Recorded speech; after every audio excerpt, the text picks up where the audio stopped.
Sure wish I had a gavel, but I don't. Let's pretend like I gavelled this in. We're going to get started. This is the flight for Select Committee on School Facilities, so if you're headed somewhere else, you should get on another airplane. We're going to take up some things here in a minute, but just a couple of reminders. We're among friends, but we always like to remind everybody we have pretty strict decorum rules when we have these legislative meetings, and a lot of the reason for that is that we've got a lot of work to do, and we just expect a high level of professionalism, and I know that everyone in this room will do that for us. I want to, let's take roll, and then we'll come to a couple other things before we get started. So. Absolutely, Mr. Chairman. For the Select Committee on School Facilities, October 27th, 2025, Senator Dockstader. Here. Senator Love. Here. Senator McEwen. Here. Senator Rothfuss. Here. Representative Bratton. Here. Representative Geringer. Here. Representative Heft. Here. Representative Provenza. Here. Vice Chair Angelos. Here. Chairman Landon. Here. You have a quorum. Thank you very much. Appreciate that. I want to welcome Senator Love. Congratulations. Welcome aboard. It's kind of like jumping in the deep end today, but I want to give you an opportunity, Senator, to introduce yourself to the committee, and welcome. Thank you very much, Chairman. Microphone. Thank you very much, Chairman. Glad to be here today. Excited to serve Senate District 6 and the people of Wyoming. I've really enjoyed a 10-year stint on the school board where we did get to build a school and several other facilities. So I'm hoping that'll help me a little bit. Education's always been very heavy in acronyms.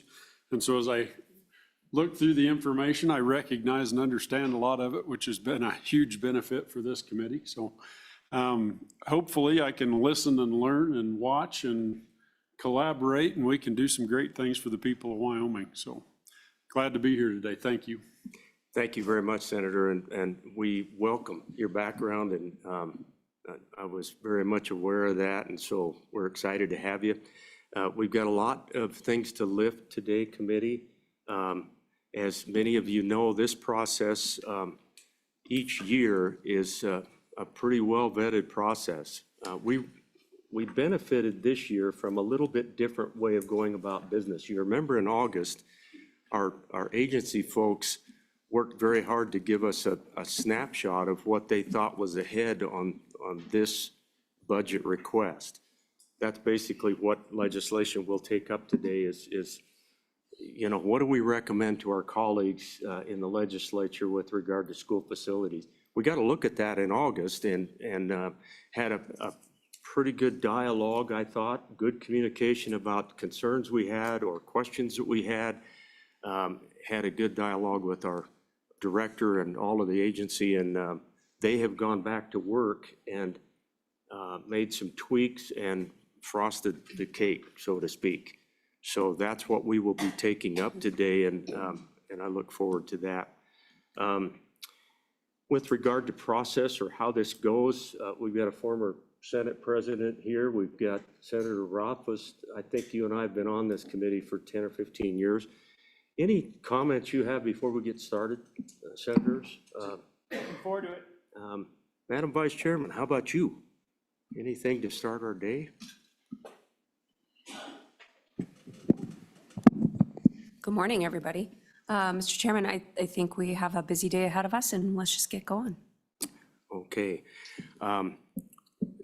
Committee, I would ask for a motion to approve the minutes from our previous meeting.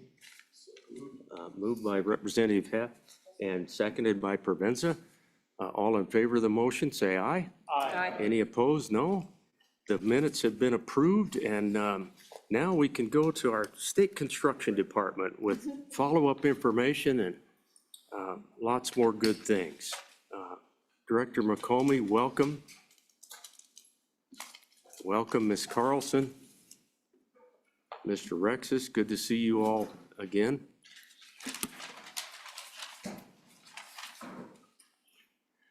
And I know you've been busy, so Okay, thank you, Mr. Chairman. Del McComey, I'm the Director for the State Construction Department. Have with me today Shelby Carlson, the Administrator for the School Facilities Division, and Mr. John Rexis. John is our Supervisor for our Project Management Team. A lot of what we're going to talk about today, Mr. Chairman, as you mentioned earlier, is kind of an update from previous information that we have. Under this item number 2, you'll see 4 items there: project budget, safety, security, capacity, and cost per square foot. The cost per square foot was an update from the request from the committee. So that is kind of new information, but those first 3 will be updates on what was presented at the last meeting. And also within your book, there's also 4 other items, Mr. Chairman, besides those 4 that are listed, that we provided to the committee based on the fact that at the last couple of meetings, we've had some information requests, some updates, those sort of things. So I put together, again, some packet information. I think I'll try and hit those fairly high level to stay on time with the agenda, but certainly answer any questions the committee may have on those particular 4 items. With that, Mr. Chairman, I'll go ahead and get started with the project and budget updates.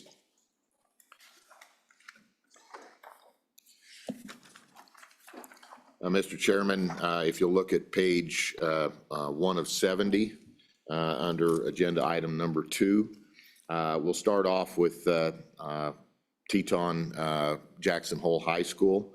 As you recall, at our last meeting, we were completing the Mercer at the time of the meeting and working through that project. The district's board did approve the Mercer study that was provided by the department as well as the commission. It's within the $21.8 million, just right at that figure that was provided by the legislature previously. But one of the things that wasn't in that previous legislation, it was for construction only. So there was no money for design for that particular project. So you'll see a request as we get back into the budget bill a little bit further into that for a budget request of $2,809,810 so we can do the design for the overall construction of that project.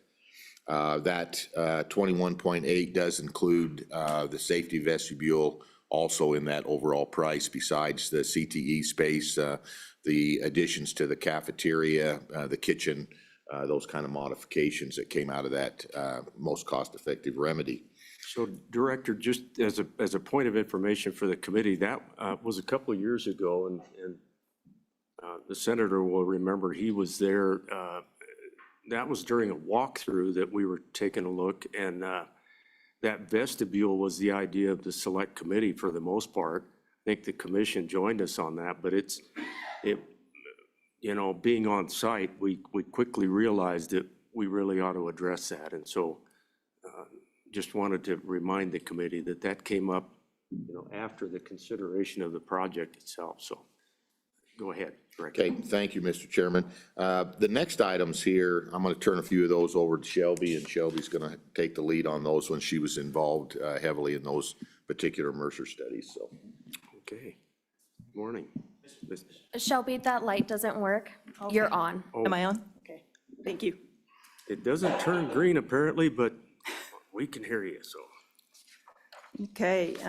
Morning, Ms. Carlson. Mr. Chairman, members of the committee, I'll start off with Moorcroft Junior High.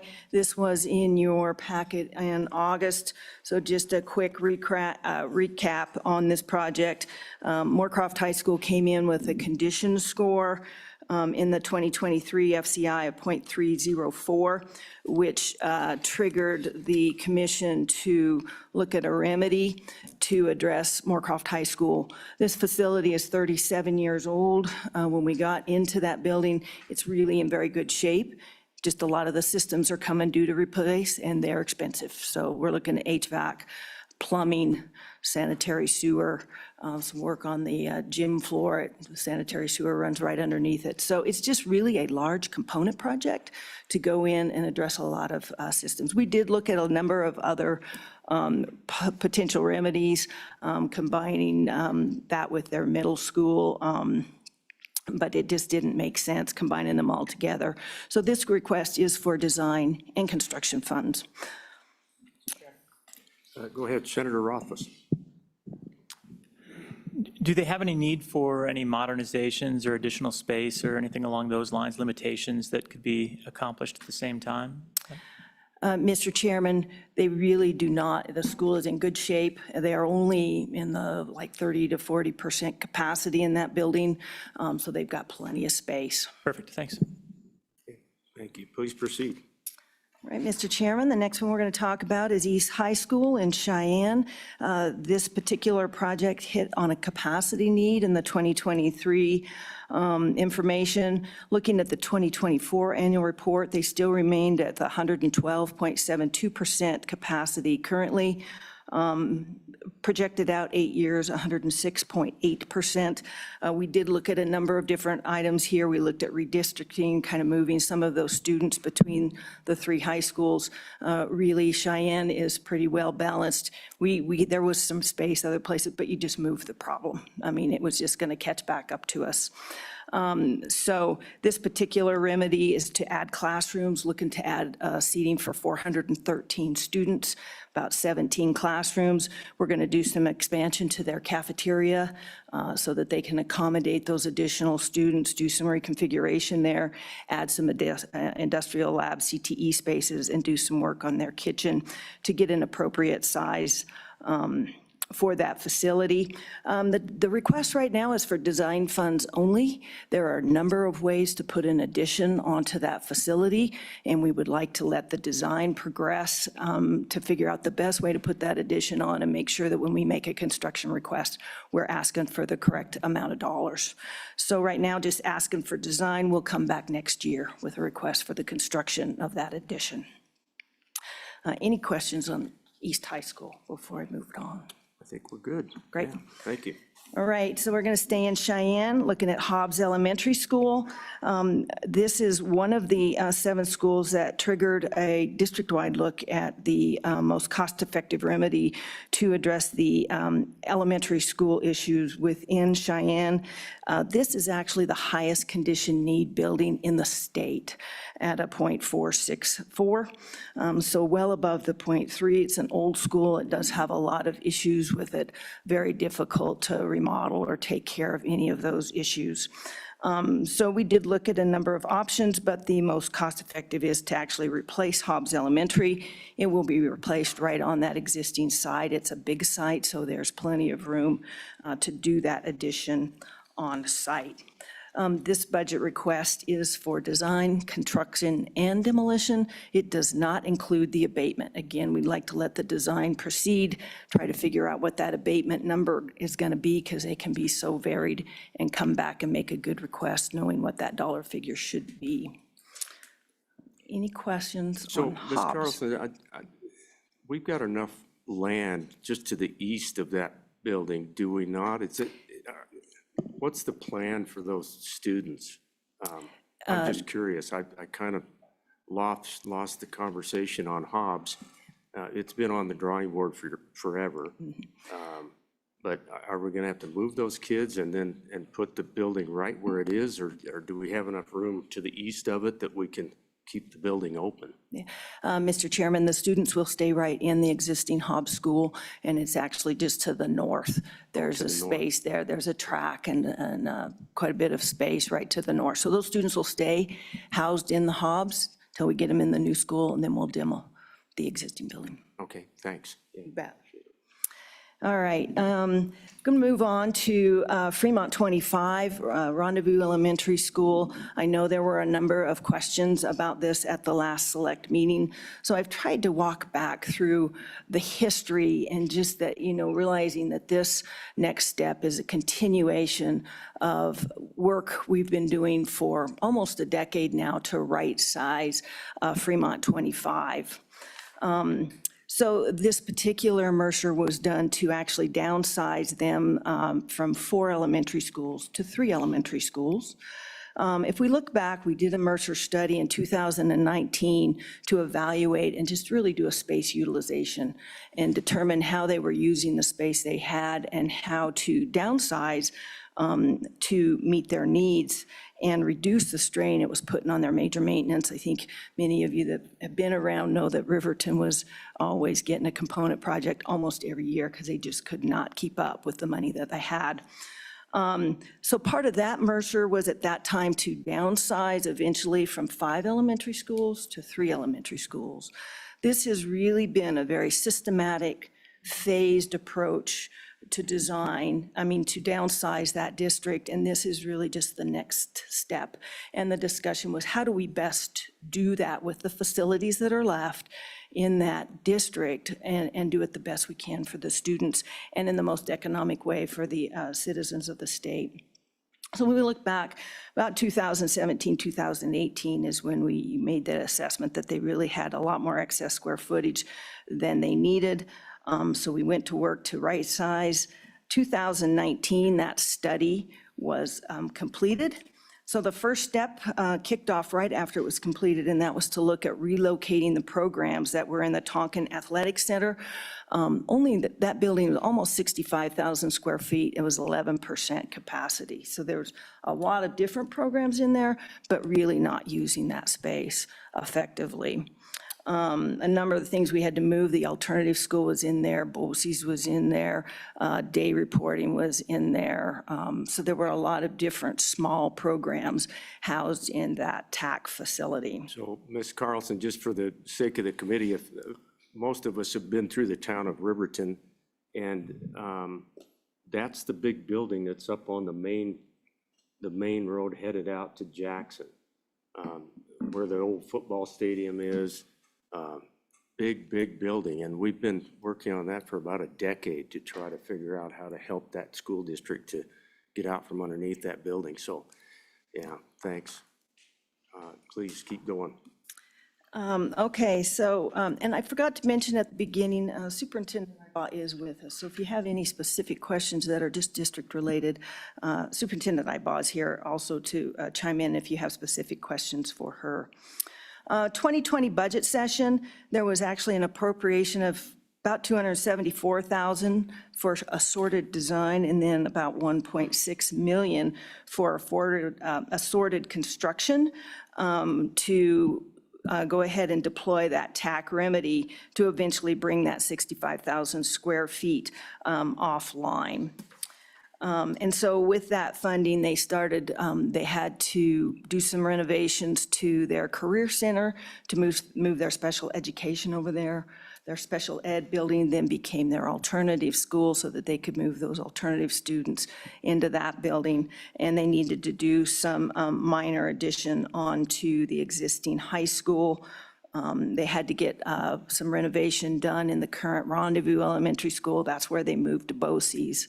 So there was a lot of little parts and pieces being done so that they could get those programs out of the TAC building.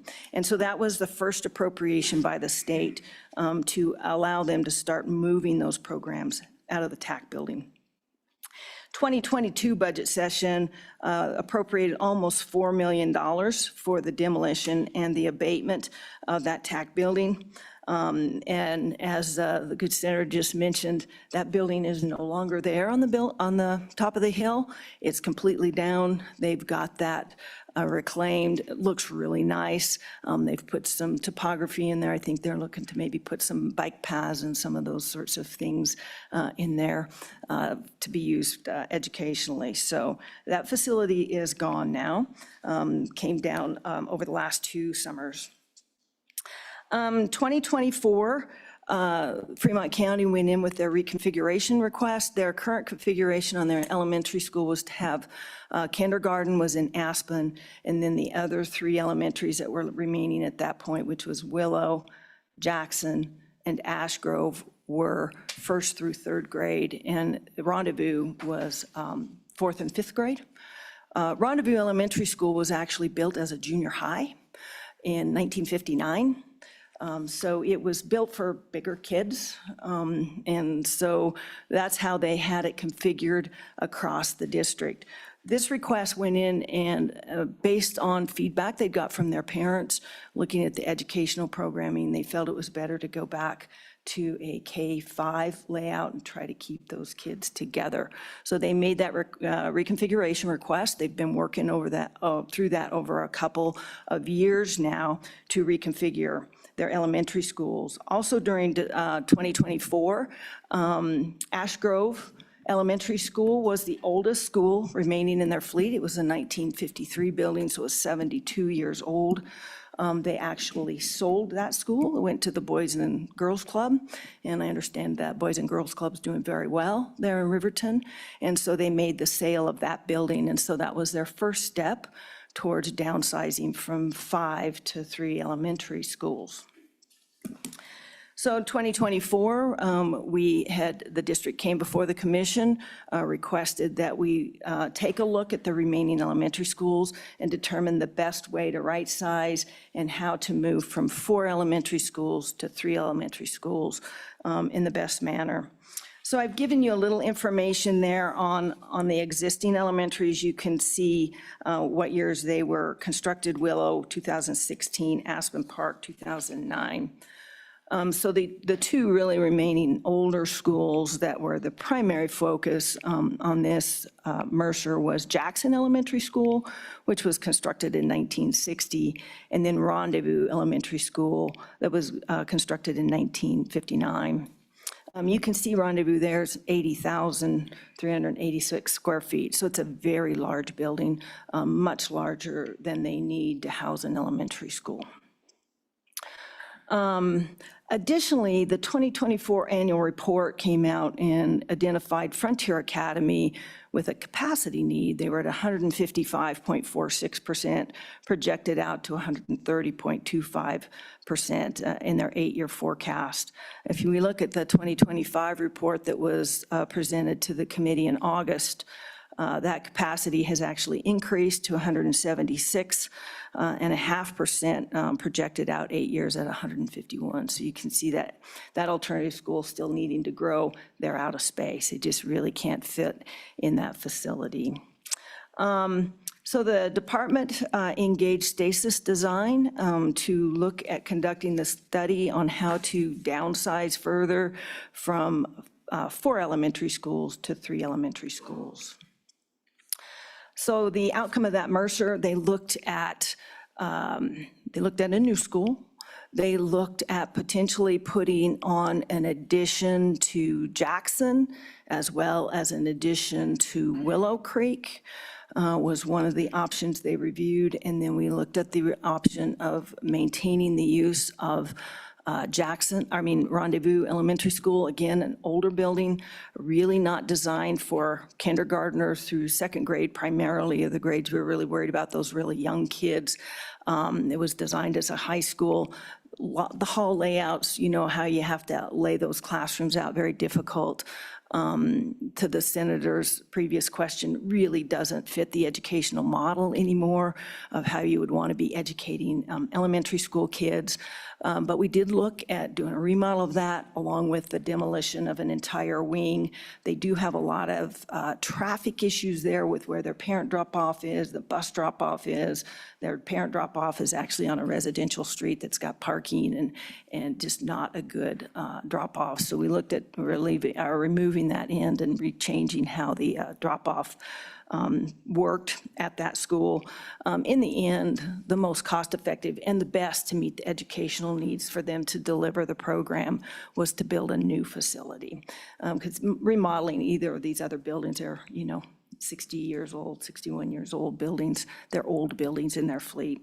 So the remedy was to replace Rendezvous Elementary School with a new right-sized elementary school. There's plenty of property on that piece of land there. They've actually, Jackson Elementary School and Rendezvous Elementary School are all on the same parcel. They've also got a track and a field there, so there's plenty of room to rebuild right there on that site. The Mercer is to go ahead and demolish Rendezvous completely. made the decision to pull the demolition money out right now. We had started the review, and we're doing it in conjunction with the elementary school to address the alternative school. In the process, in the summer with the DOGE program, the federal government had come out and said they were not going to fund the Job Corps center there in Riverton. That, I don't know if many of you have seen that facility, a beautiful facility, very well suited to alternative students.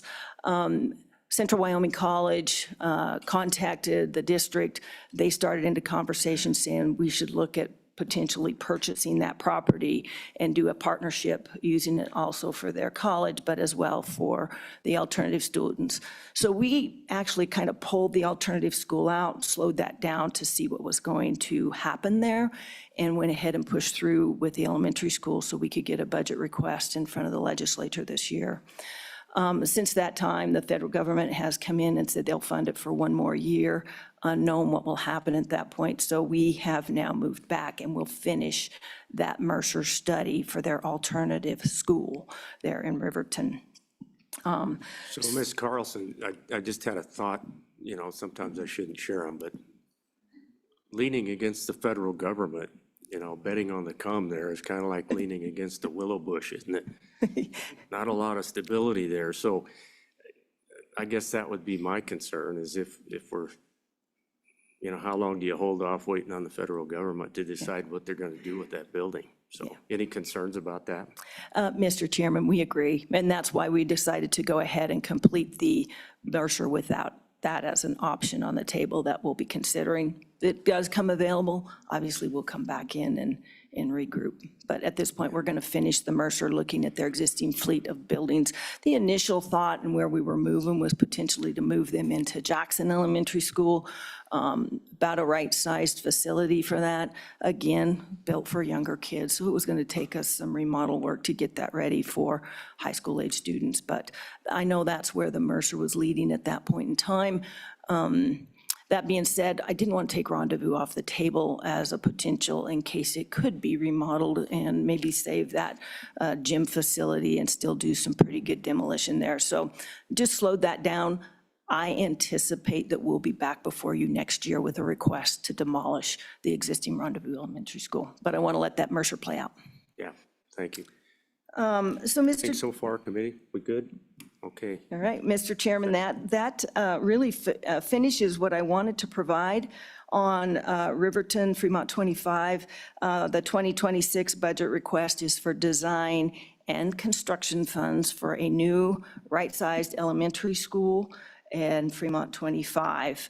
Again, I anticipate we may come back with a demolition and abatement request next year for the existing Rendezvous.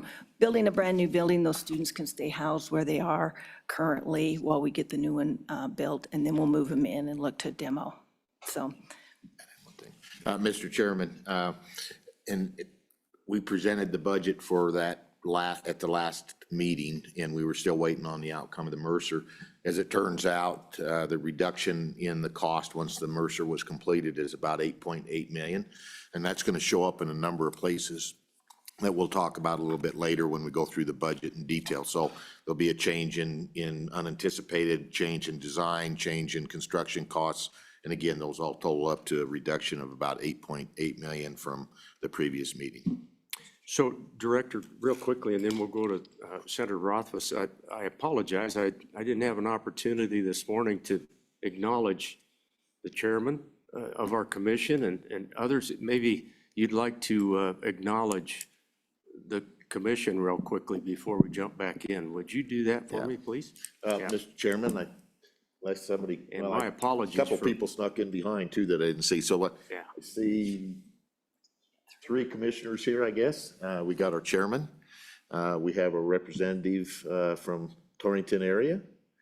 Good to see her here at the meeting. And then another, I think, familiar face from Scott from our Rollins. Okay. So.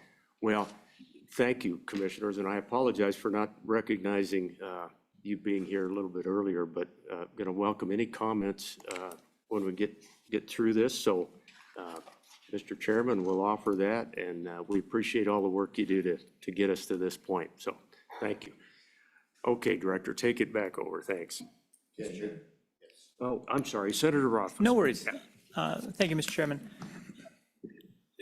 Am I understanding correctly that the new rendezvous is planned to be on effectively the same site as Jackson, and that Jackson and the old rendezvous were on the same site? Mr. Chairman, Senator Rothfuss, that's correct. Mr. Chairman, is that the best approach from kind of a community development standpoint? Because co-locating them, I understand that will save dollars, I get that, but is that what the community wants? And I haven't pulled it up on the map to see whether it's like centrally located and handy or what the situation is, but it would just seem intuitively that you'd kind of want another location that might be convenient for neighborhood purposes or something along those lines. Good question. Go ahead. Yeah, Mr. Chairman, I think the location is very good. Willow Creek is kind of on the southern end of Riverton. Aspen Park is on the east side of Riverton. And then Ash Grove and Jackson were kind of a little more north and central. So they sold Ash Grove. So really the location of Jackson is well suited to spread across that community. Okay, thank you. Yeah, good question. Anything else, committee? Okay, please proceed, Ms. Carlson. All right, Mr. Chairman, if there's no more questions on Riverton, I thought I would just give the committee a brief look ahead of the projects that we see coming down the pike in the next few years, just so you kind of know what our outlook, at least tentatively, is looking like. So for 2027 session, we made the request for demolition funds for Campbell County High School. We did not include the abatement. That design is proceeding, and so we will have a good abatement number for the asbestos in that existing high school. You'll see us come forward with an asbestos request for the demolition of Campbell County High School. Same with Hobbs Elementary School. We're making a request for the demolition. But we want to let the design progress so we can bring a good figure forward to you regarding the asbestos abatement. We just are making the request this year for the design of East High School. So you will see that construction request. Anticipate that to be in the neighborhood of $36 to $38 million next year. But again, we want to let the design proceed so we know a good value for that. Fremont 25, I anticipate we'll see something for Frontier Academy. I do not know what that will be in Fremont 25. So that's an unknown. And then Fremont 25, I anticipate you'll see the demolition and abatement for Rendezvous Elementary School, probably between $1.8 and $2 million. And then I don't know how well we'll get to go over them, but if you look on page 73, you'll see we've got still 12 or 13 Mercers in progress, any of which could come forward with a request based on what the outcome of those most cost-effective remedy studies are. Future based on completed Mercers, these are Mercers that have already been completed. 2028, you'll see a request in there for one of two things. Saddle Ridge 2 is what the Mercer shows, estimated cost of $40 million. I have inflated these out to the year shown. We're really going to work with the district. Not sure if we'll actually need a whole new school. It may end up being an addition to Saddle Ridge 1. I think we know statewide we're seeing a decrease in enrollments. Cheyenne is no different, seeing a decrease in enrollments. So we'll kind of, as we get closer to that, assess whether that's still the right move. So, But Ms. right, Carlson, regarding Saddle Ridge, sorry to interrupt, but I thought we were talking about maybe an addition on, and now Saddle Ridge 2. Can you help me with that? yeah, Mr. Chairman, so the Mercer came through with the proposal of a new Saddle Ridge 2, but depending on what the enrollments are doing, it could end up being an addition to Saddle Ridge 1. Okay. So, and we'll just assess that as we move forward, watching what enrollments are doing and working with the district. It's kind of amazing to be talking about new elementary schools that cost $40 million. That's a little rough for those of us that have been on this committee for a while. Used to be about $20 million, so, yeah. Yeah. Go ahead, please Yes, proceed. Mr. Chairman. All right, 2029, again, from that same Mercer study, looking at an addition on Meadowlark Elementary School. Again, that's one of the 5-6 facilities, was the first one built, looking like we will need to make an addition onto that school. In 2025, we estimate that to be about 25 million. And then in 2030, excuse me, looking at the replacement of the existing Cole Elementary School, again, anticipated to be 40 to 45 million. Just some things that are on our radar. We are working with Albany One with their Laramie Middle School. Starting to see a lot of settlement there, a lot of movement. At times, trouble opening and closing doors. There's actually one corner in their media center where at times you can see daylight through the corner of the building, and then things will adjust and it'll close back up. So working with the district to get something in place to really take a hard look at Laramie Middle School and see what we can do to fix that and what the most cost-effective remedy will be to fix that. But certainly they need doors that close and not to see daylight through corners of walls. And then, just out there, we've also got transportation facilities. We are actually working with the facility managers right now on transportation facilities, but we do have some that are certainly in that 0.3 range or above it. But we do know we have some issues with the current replacement value that was used in the original facility condition assessment. And so we really want to work with them, get those numbers correct, and then we'll see where those facilities fall on condition index. So anticipate we might see some more transportation facilities coming forward. So, Ms. Carlson, real quickly on transportation facilities, just a thought for the committee to think about. And again, Senator Rothfuss has been around the park several times like I have. Prototype sounds really good, and we talked about that for elementary schools and middle schools and high schools, and we thought, boy, if you could just get a cookie cutter and just place it out there across the districts, we'd be good to go. And you quickly discover that every single one of these projects is unique. The soils are unique, and I'm looking at the construction manager, he knows all about this. But so I appreciate and I like the fact that we always think about, is there a way we can be collective and get to a prototype? But committee, it's harder to do than you think it is, because every one of these districts is different and every one of these site locations is different. So just wanted to throw that out. Don't you think that's true? Mr. Chairman, absolutely. We are hopeful, and we've got some discussion in here a little later on the use of prototypes. We think transportation facilities maybe fit a little bit better, and that we kind of have small, medium, and large, and the number of bays you put in. So at least the main building could be set. You're still going to have to come in with a design consultant because soils differ, foundation types differ, grading, all those sorts of things to make it fit on the site. But we certainly brought this up at the last commission meeting. We got some good feedback from the districts. To your point, we'll have some of those same issues with a prototype when it comes to transportation facilities as well. Okay, go ahead, Madam Vice Chairman. Mr. Chairman, thank you. Ms. Carlson, I do want to go back up just a little bit up to the pending Mercer studies, and I know we've been in contact on Conestoga Elementary School in Gillette.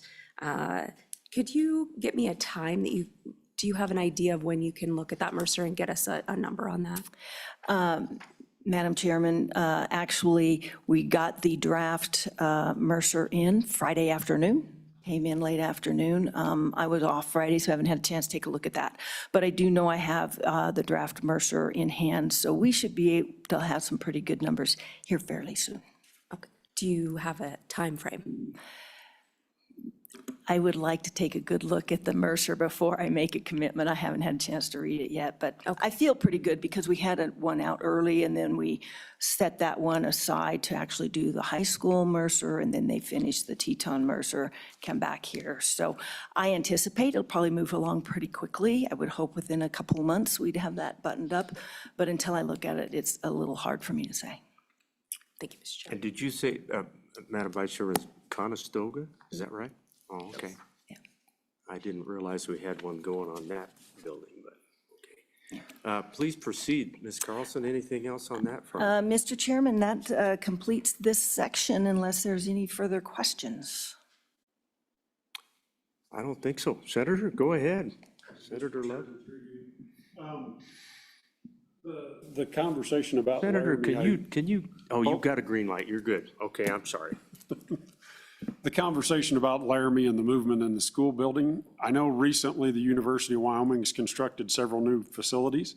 And in doing so, the geotechnical engineering came back that we have a lot of moving parts under the town of Laramie. And in that scenario, they're having to put 35-foot piles underneath those buildings. Was that accounted for in the middle school? Mr. Chairman, I believe that most of the bearing walls are on piles. I know most of the bearing walls don't appear to be moving. It's the other parts and pieces that are. So I do believe there has been some accommodation, but just not enough. I believe that to be a historic riverbed that goes right through that area where that school is constructed. And my in-laws actually have a house right off of Scout Park, which is right next to it. They ended up with 70 piles under their house, and it's still moving. So, Very good. Thank you. good question. So I was just gonna say what I think I heard over here, and that is, I would hope that we wouldn't build there again. Let's move up on the hill, if we could do that. That'd be good. Yeah. Thank you, Ms. Carlson, appreciate it. Director, do we come back to you? Yes, All Mr. righty. Chairman. Okay, the next item, Mr. Chairman, is project updates on budget reversions. And you can see on this page, I'm on page 5 of 79, that we are reverting $25,993,338.45. Two of those, there's, the next page has a listing of the various projects. Most of those in that list are project closeouts over time, but as we talked about, both with the Joint Appropriations Committee and your committee at our last meeting, we have two large projects that we're going to revert some funds early on. The original budget was for replacement of those buildings. They're both transportation buildings, one in Sundance and then the other in Afton. And after the Mercer was completed, we came back and did some large component type of work on there for those projects. So we're leaving, obviously, we haven't let those projects out to work yet. So we're leaving funds both for design and then leaving some heavy money above what the Mercer showed for the actual construction bid. But we felt it was appropriate because of the large amounts that you can see there to turn back, that go ahead and revert those larger funds. Typically, we don't revert funds until the project is complete, but again, there's many tens of millions of dollars involved in those two projects, so we wanted to go ahead and revert those early. So I guess the good news to try and backfill some of the money for the budget request, there's about 28 million that was recently reverted. And appreciate the help of your staff on that and our state auditor's office and getting that done, budget office, so. So let it be noted in the minutes that Senator Dockstadter's district is sending some of that money back, so. Good job over there.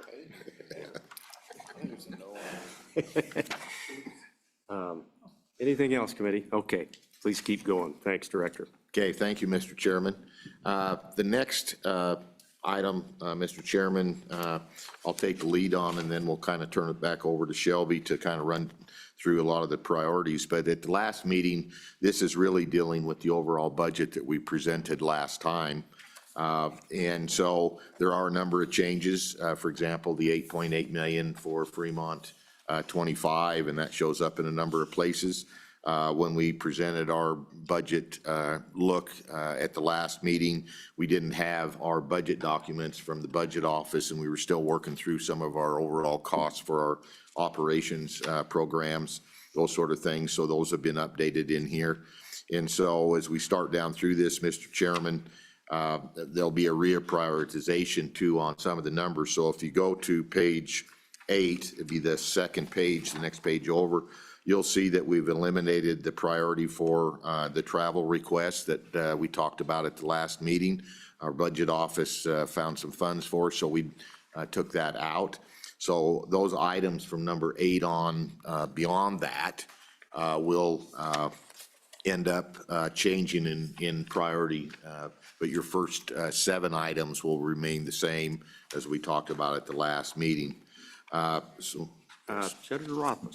Mr. Chairman, sorry to interrupt and backtrack just a little bit, but I was thinking about the $26 million in reversion and also thinking back to the priority request for Teton County to get the design funding of about $2 million. I can't remember what the number was. Right, 2.8. 2.8, okay, $3 million. Are we slowing down that project by another year by not having the design funds available when we wrote that budget amendment last year, 2 years ago, and kind of screwed up the language? Is that what's happening there? Mr. Chairman, it has delayed it. I think we could be headed towards working on the design right now. So we're waiting for funding, and you'll see when we go through the budget request here, we're asking for, there's a couple, 3 items that we're asking for funds available immediately upon signing, rather than waiting till July 1st. If we wait, for example, on the Jackson, it will delay both the design and then the construction season. Because of the timing of getting that out within July, by the time you start designing those sort of things. So that'll add roughly, I think it's about another 800,000 if we don't get that available immediately. So the earlier we get started on projects, the cheaper they are.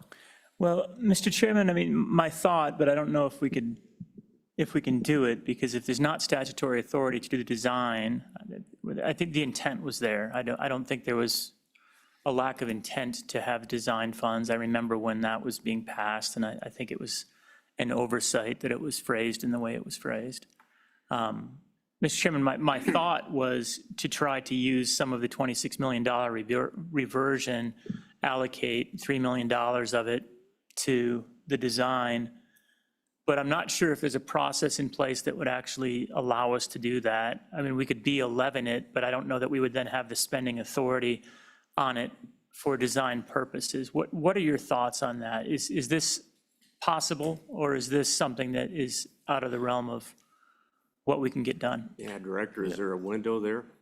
Mr. Chairman, we actually looked at different options on trying to do that. And we actually worked with your LSO staff. They could probably speak to it to some degree. They went back and looked at the legislation. And the problem that we have is that if there had been any mention of design when it was done, we could B11 some money and then ask for a backfill on the construction side.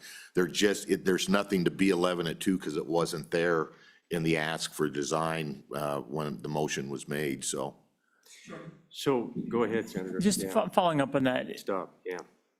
do you have, I know you have some emergency authority and some capacity to do projects that are outside of the explicit scope, but there's limitations on when you can do that. Is there any flexibility there where we can, I mean, you have contingency funds for contingencies. I just don't know if there's anybody who is going to look at this any differently than, candidly, the legislature screwed up. That's what happened. Oops. Yeah. Well, And it's going to cost us $1 million. Yeah. Because we screwed up. And that's what I don't like, the fact that it's going to cost us $1 million because we didn't put the words "and design" when we wrote it. Yeah. And so $1 million worth of inflation will happen, and I'd love to find a workaround. Mr. Chairman, we I like where could the certainly work senator's with going. your LSO staff and our commission to see if we can figure something out. So we looked, Mr. Chairman, if you recall, the legislature provided $100 million, $5 million of that for the Mercer studies. That was not allocated to a specific project, but there's some language in there that this again would not apply. We looked at trying to do that, come out of that pot. I mean, we spent quite a bit of time trying to figure out how to do it under the definition of emergency. It doesn't qualify under that definition. And so if there was any way we could make it happen, we were certainly trying, but again, we could go back and revisit it. But we spent quite a bit of time as a staff, and again, working with your LSO staff, trying to figure out if there was some methodology to do that. Mr. Chairman, I mean, Senator. it's, I don't know if, that it's an incredible gesture. We could send a letter as the select committee saying that we support a solution that would allow for that.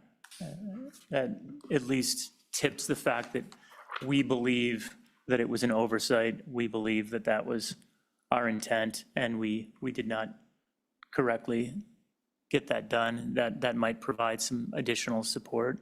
And again, I don't know that that gets to a conclusion where you can get that money released sooner. Maybe the law is the law, and I know that Tanya and Matt worked on it, but I don't know. It's a shame to let this opportunity go because we did screw up a little bit. So, Director, let me just offer an opportunity for our legal counsel to give us a few thoughts. I like where the senator's going. I mean, it pays for us to turn over as many rocks as we can on this front because he's exactly correct. It's going to cost us some money if we don't get on it, but we may not be able to get on it. So, Tanya, what are your thoughts on this? Certainly, Mr. Chairman, members of the committee, Tanya Heitrick, Operations Administrator with the Legislative Service Office. We did work with the State Construction Department, and I took a day looking at this issue as well. We thought about B11ing. We thought about just telling them to violate the law. That never happens. And we know it was an oversight, not of your staff sitting at this table, I would note. But, looking at the language, it's very clear. It says construction, there's no mention of design. We did look at the 95 million as, Ms. Carlson stated.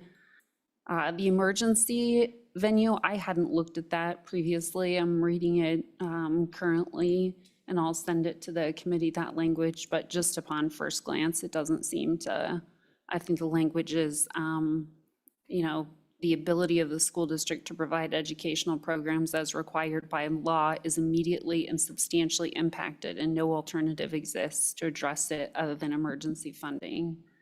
Maybe you could shoehorn it in there, but I would leave that to the discretion of the State Construction Department and their legal counsel. Thank you for that, Tanya. And if the vice chairman and I decided that we would call it an emergency in a memo, I wonder if that would help. Well, I appreciate your thoughts on that.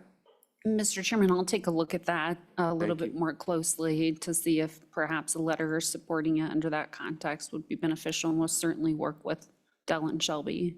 Thank you, Ms. Heitrick. And thanks for all the work you do on several fronts. If there's any window of opportunity there, maybe we could look for it. And I would certainly be willing to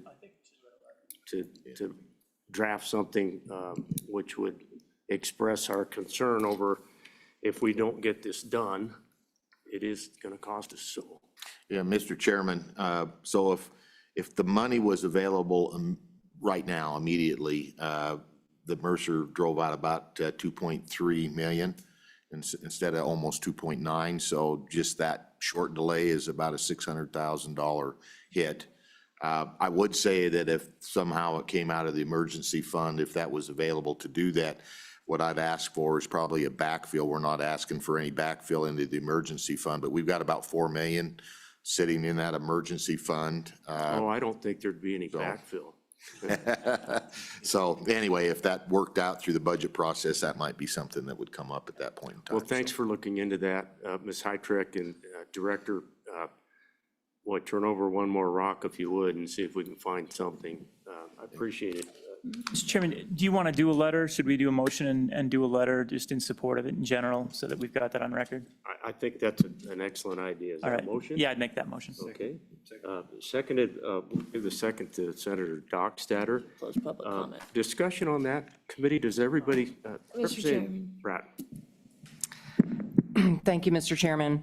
I appreciate that council, LSO is going to look into that, but I am uncomfortable and will not be voting to approve without some further information from LSO.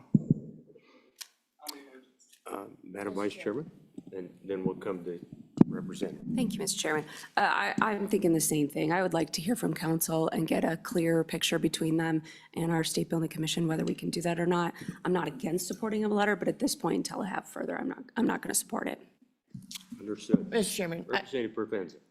I have a procedural issue with this. I think we need, I appreciate the motion, but I think we need to get through where we're at, close public open public comment, go through where we are in agenda. I just have I'm a little concerned we start shooting from the hip in the middle of testimony in this process. I think that there's opportunity later to do this. And then we can debate the merits of it, but I think in the middle of, we have open public comment right now. I wonder if the senator is leaning toward Withdraw. withdrawing that motion and maybe taking this up a little bit later. Is the second okay with that? Okay, so that motion has been withdrawn. Thank you, members of the committee, for that discussion. Let's get back to the director and let's keep going. Thank you. Okay, thank you, Mr. Chairman.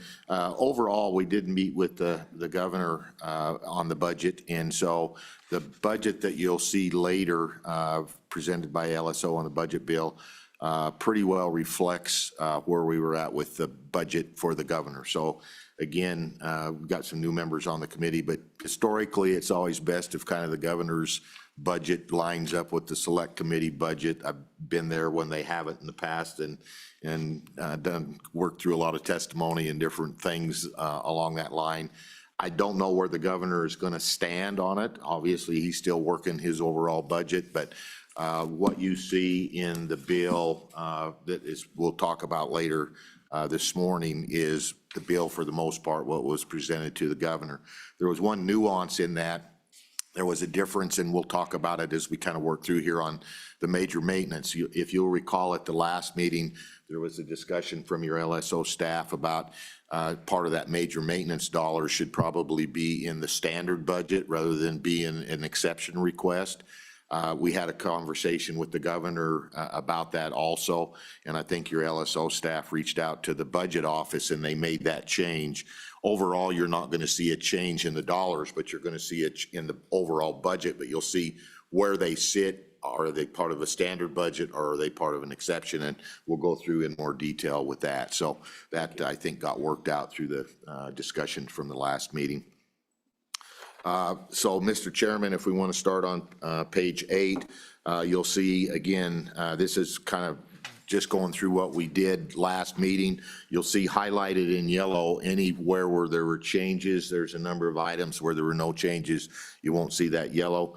You'll see a reduction, or you'll see a slight increase in the 2 positions, and that came off of information that came from the budgets office overall on position costs.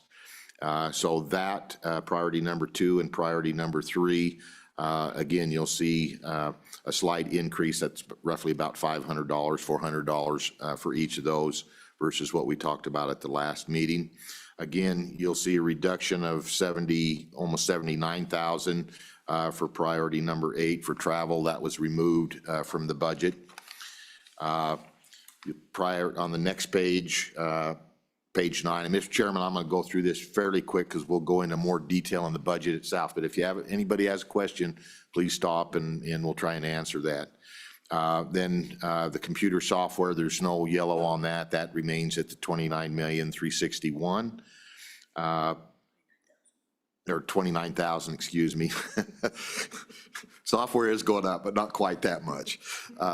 The priority number 1, the major maintenance, I'm going to let Shelby kind of run down through the changes in that, and then we'll have a sheet later on that'll kind of lay out those changes towards the end of this discussion, kind of line out both what was an exception, what's standard, and what the overall requests and the deltas on those are. So.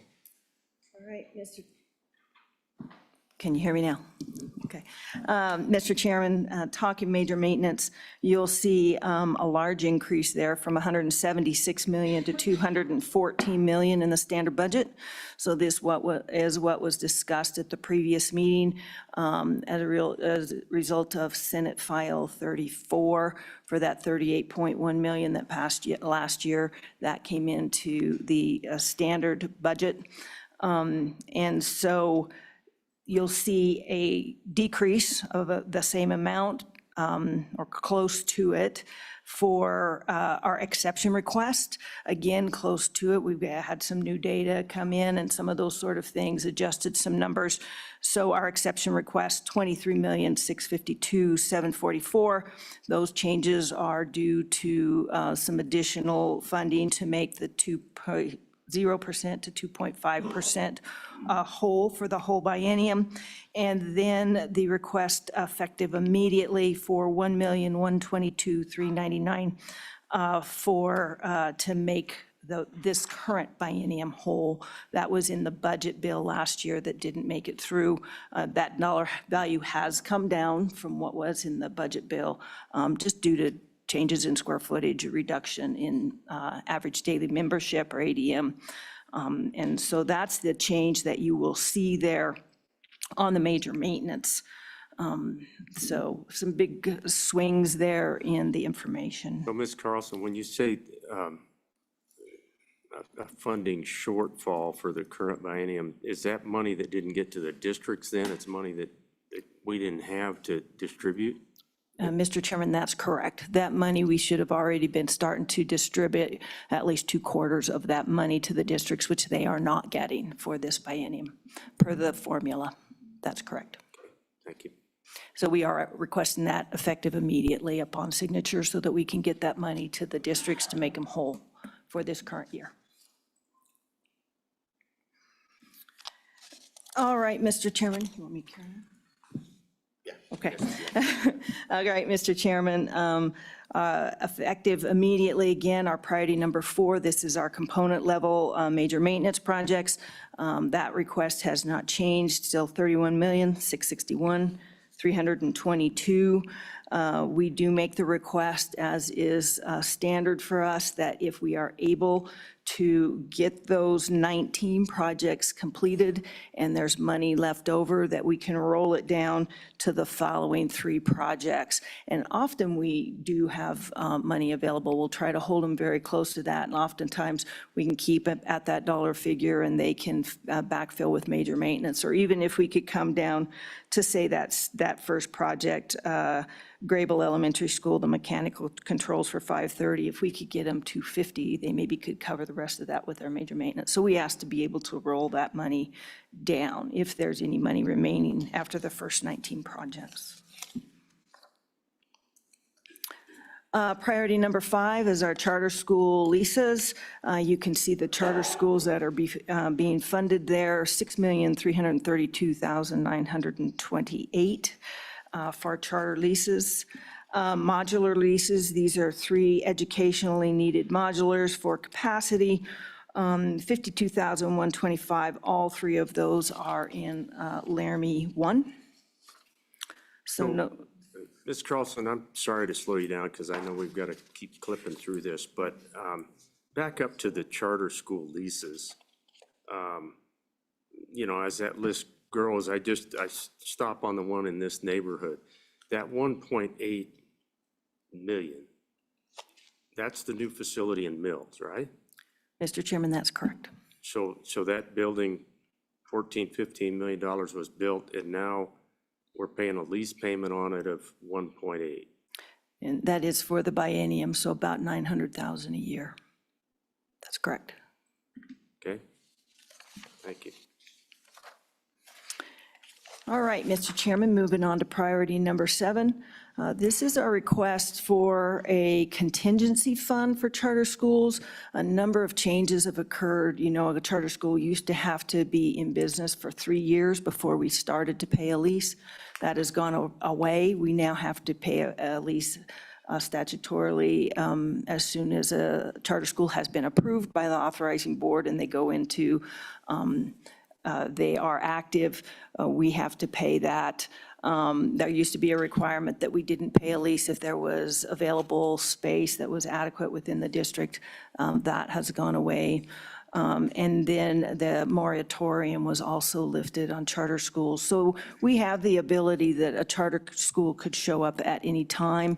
Statutorily, we need to pay that lease. So this is to give us a contingency fund to be flexible. We envision it's very similar to the emergency fund that we just talked about, where we would have to have the commission's approval to do that, to pull out of this fund. We would be reporting to you if we were using this fund.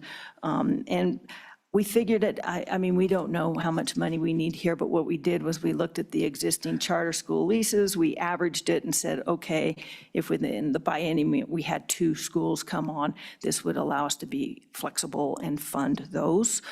The other thing that happens is oftentimes the amount we need flexes. They're going up in average daily membership all the time. A lot of them are putting additions on. So sometimes there'll be a need for additional money that we just couldn't have foreseen, in like the second year of the biennium. So this would give us a little bit of money available that we could flex to pay those charter schools as we're required to do. Mr. Chairman, the priority 8. Representative Geringer.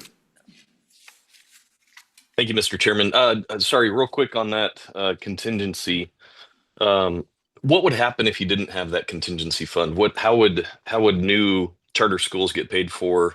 The leases get paid for on that? Yeah, good question, Representative. Director, you want that one? Yeah, Mr. Chairman, we wouldn't be able to pay them. Well, that's an easy answer, Representative. Thanks for the question. It's good to see you. Please continue. You Yeah, guys. Mr. Chairman, even on the existing schools, we actually, within the contract for payment for those, we just tell them that's, we request funding on a biennium basis, and that there is no assurance that any future payments will be made to them, because that's, again, upon the purview and funding from the legislature to be able to do that. So we don't have any long-term contracts even with these existing ones.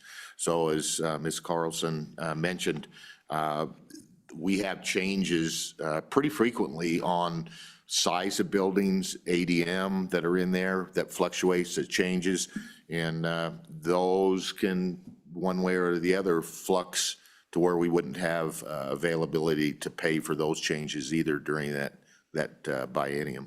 Okay, thank you, Director. Representative, any follow-up, or are you good? Mr. Chairman, thank you. I guess the other question is, with a new request for a new lease and being able to pay that new lease, how far in advance do you end up seeing those?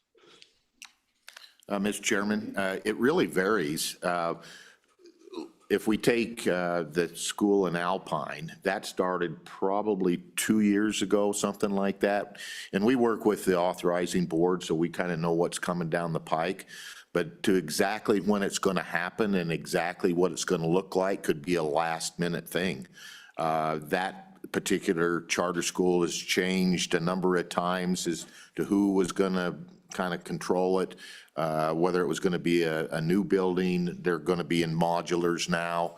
The number of students in there can fluctuate, and all of those things come back to this need for that contingency plan, because even though we might know a couple of years ahead of time, as they're working through the process of building a building or getting to start, it might be coming up right, after the budget cycle. That they'd be coming through and we'd finally have what their numbers are. We do meet with the charter schools, just like we do all of our districts on an annual basis. So they come to our planning meetings and we try to forecast what's going on. But I can tell you, just looking at it in the last couple of years, there's lots of changes they don't even know. They're trying to figure out how many kids are going to come to school, just like the districts are. And that does affect that funding that we give to all of them. Senator Dockstader, any? Yeah, Mr. Chairman, just a note on Alpine. Last week, they had a formal groundbreaking ceremony, and all their modular units are sitting in place, ready to put on pads. That'll be their late fall, early spring project. Yeah, appreciate that information, and thanks for the question, Representative. I'm going to ask you to keep going, keep plugging on. Senator Rothfuss? Mr. Chairman, I wanted to follow up a little bit on the 5-4 priority, the Wyoming Classical lease of 1.8 million. The question I have is, we've put in place language over the last few years and with the charter schools trying to ensure that we were using existing buildings wherever possible and wherever space was available, instead of building out effectively new buildings or paying leases where there was property available. Now, it's my understanding that Casper, the school board, is looking at downsizing and has closed schools in recent years, not for the purpose of condition scores, and they're looking at doing that even in the future.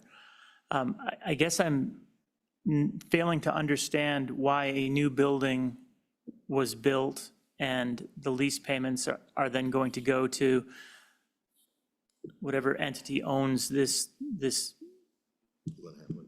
asset, when it's my understanding that in Natrona County, there are a significant number of assets available that we could be working within and not have to pay a lease payment. We'd basically just be going to, this is a state-owned asset, major maintenance is going to be paid, et cetera. So why did we build a new building when we know that there are too many buildings in Natrona County?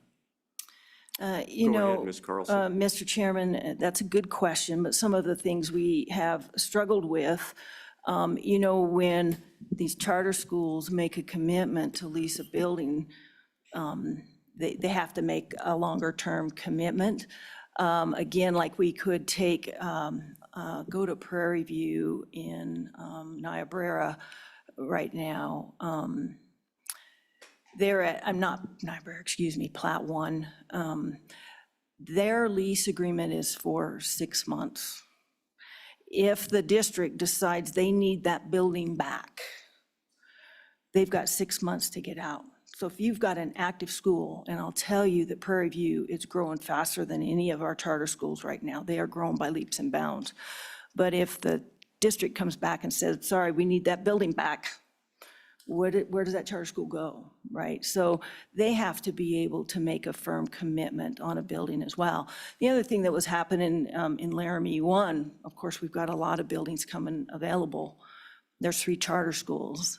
The legislation used to say we wouldn't pay for a lease if there was a facility that was available and adequate. You go to charter school 1 and they don't want it. So you go to charter school 2 and they don't want it. You go to charter school 3 and they did want it. So do we pay charter school 1 and 2 because they didn't want it? Do we pay their lease? How do you decide which charter school you're going to make that offer to and then not pay their lease if they don't take it? So there were a lot of nuances like that. And again, I think your charter schools need to be able to plan. They need to have a business model and a business plan on how to keep that school going. And to have them have to move in and potentially move right back out just doesn't work very well. And then along the lines, I think we find ourselves right now in the situation we were previously talking about, in that Prairie View has bought the old elementary school in Tugwater. They have done some renovation to that school and moved their elementary school kids into that building, and the rest of their kids now are in the high school, the K-12. They're growing so fast that they can warrant that additional space. They have a lease. We don't have any money to pay them. Now, we will pay them if we have any leftover money. We will pay them what we have, but we do not have enough money to pay the lease on that elementary school that they have remodeled and moved into this fall. So committee, I appreciate the good questions from the senator, because I do think this is an area of the world that we still have work to do. We've got some things we need to iron out and figure out. And that generally takes an interim worth of work.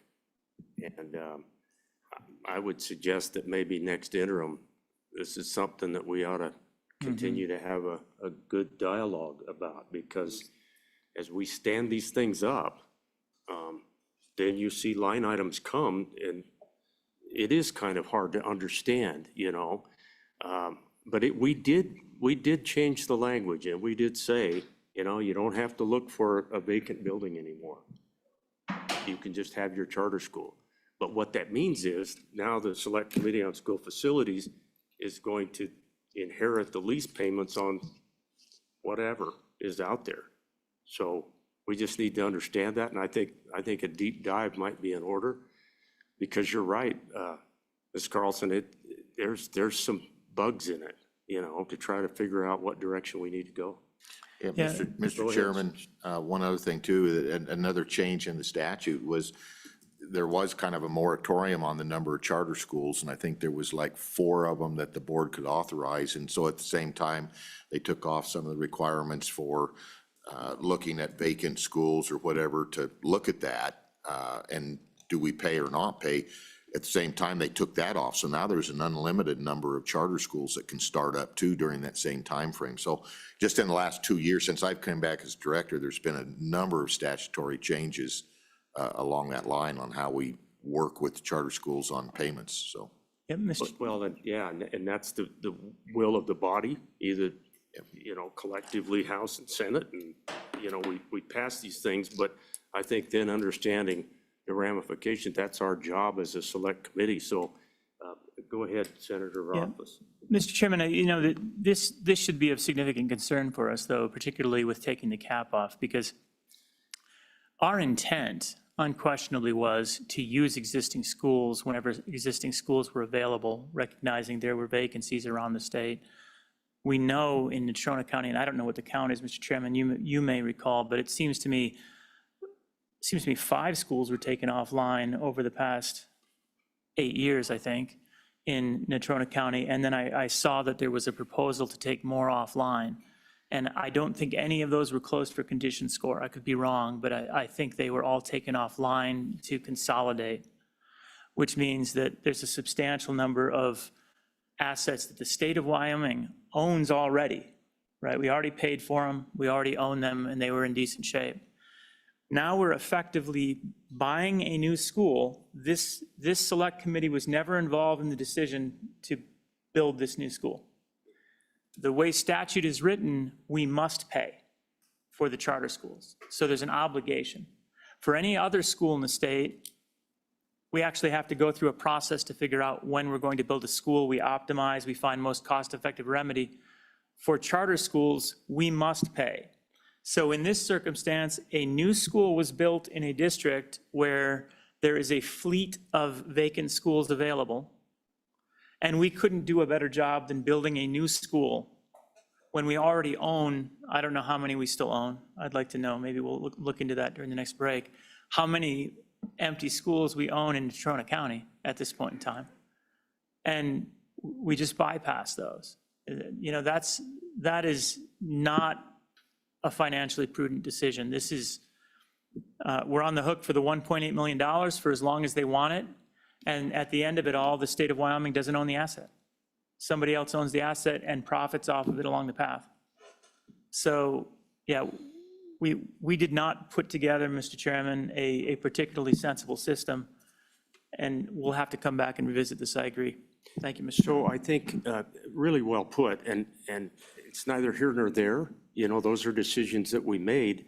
And so now, though, I think the committee is hopefully understanding why the senator and I believe we probably need to do a pretty deep dive on this and take a look at, you know, what we've done there. I have the same kinds of heartburn. If we, for example, move out of the school building up in Bar None, for example, that building's not that old. And it's in pretty good shape. But it will be empty and unused. And so I think it's good, we will be asked, because we're on the select committee of school facilities, and we'll be asked about these kind of things. And so it helps for us to understand, you know, where we're at. Anyway, thanks for backing up, and let's keep going because we're going to run out of time today. But good discussion on charter school leases. So take it away, Director. Okay, Mr. Chairman, next item up is safety, school safety and security. This one we'll have a larger discussion on also a little bit later, but you recall from the last meeting, the commission was asking for 10 million, 2 million for vestibules and bollards, and then 8 million was to be distributed based on ADM is what we were asking for. My feedback, or at least my understanding from the committee at that point in time was I think the term was, it sounds like a little bit of a slush fund because they didn't know exactly where that was going. So after the meeting, we reached out to the school districts and asked them to give us their number one, number two priorities for security items based on the documentation from the initial study back in 2015. So when I say the initial documentation, if you want door locks, then that's item D770 or whatever the numbers are that go into the system to do that. So it would be items that were being requested based on that previous study. You'll see when we have our discussion a little bit later that there's an overall chart of priorities too that came out of that initial study. For example, number one thing was have door locks on your buildings. Those sort of things, and it kind of cascaded down through the various items. So we did get that. It came out roughly about $36 million to do the first and second priorities. First priorities was roughly about 20 million. We went and provided that information to the commission. Commission certainly wanted us to provide that to you, and within the packet, we have that broke down by district and by request. There's 48 school districts. I believe we had 41 school districts respond to that request. And it's really varied in items from software, door lock, notification systems, to vestibules, to bollards, those sort of things. And so again, there's definitely a need out there that the districts see for the items. To be quite honest with you, Mr. Chairman, I'm struggling a little bit to say what the priorities are and how that should look. I think a couple of options in that is that we utilize about $7 million or $3 million, excuse me, to do the design for the vestibules and the bollards.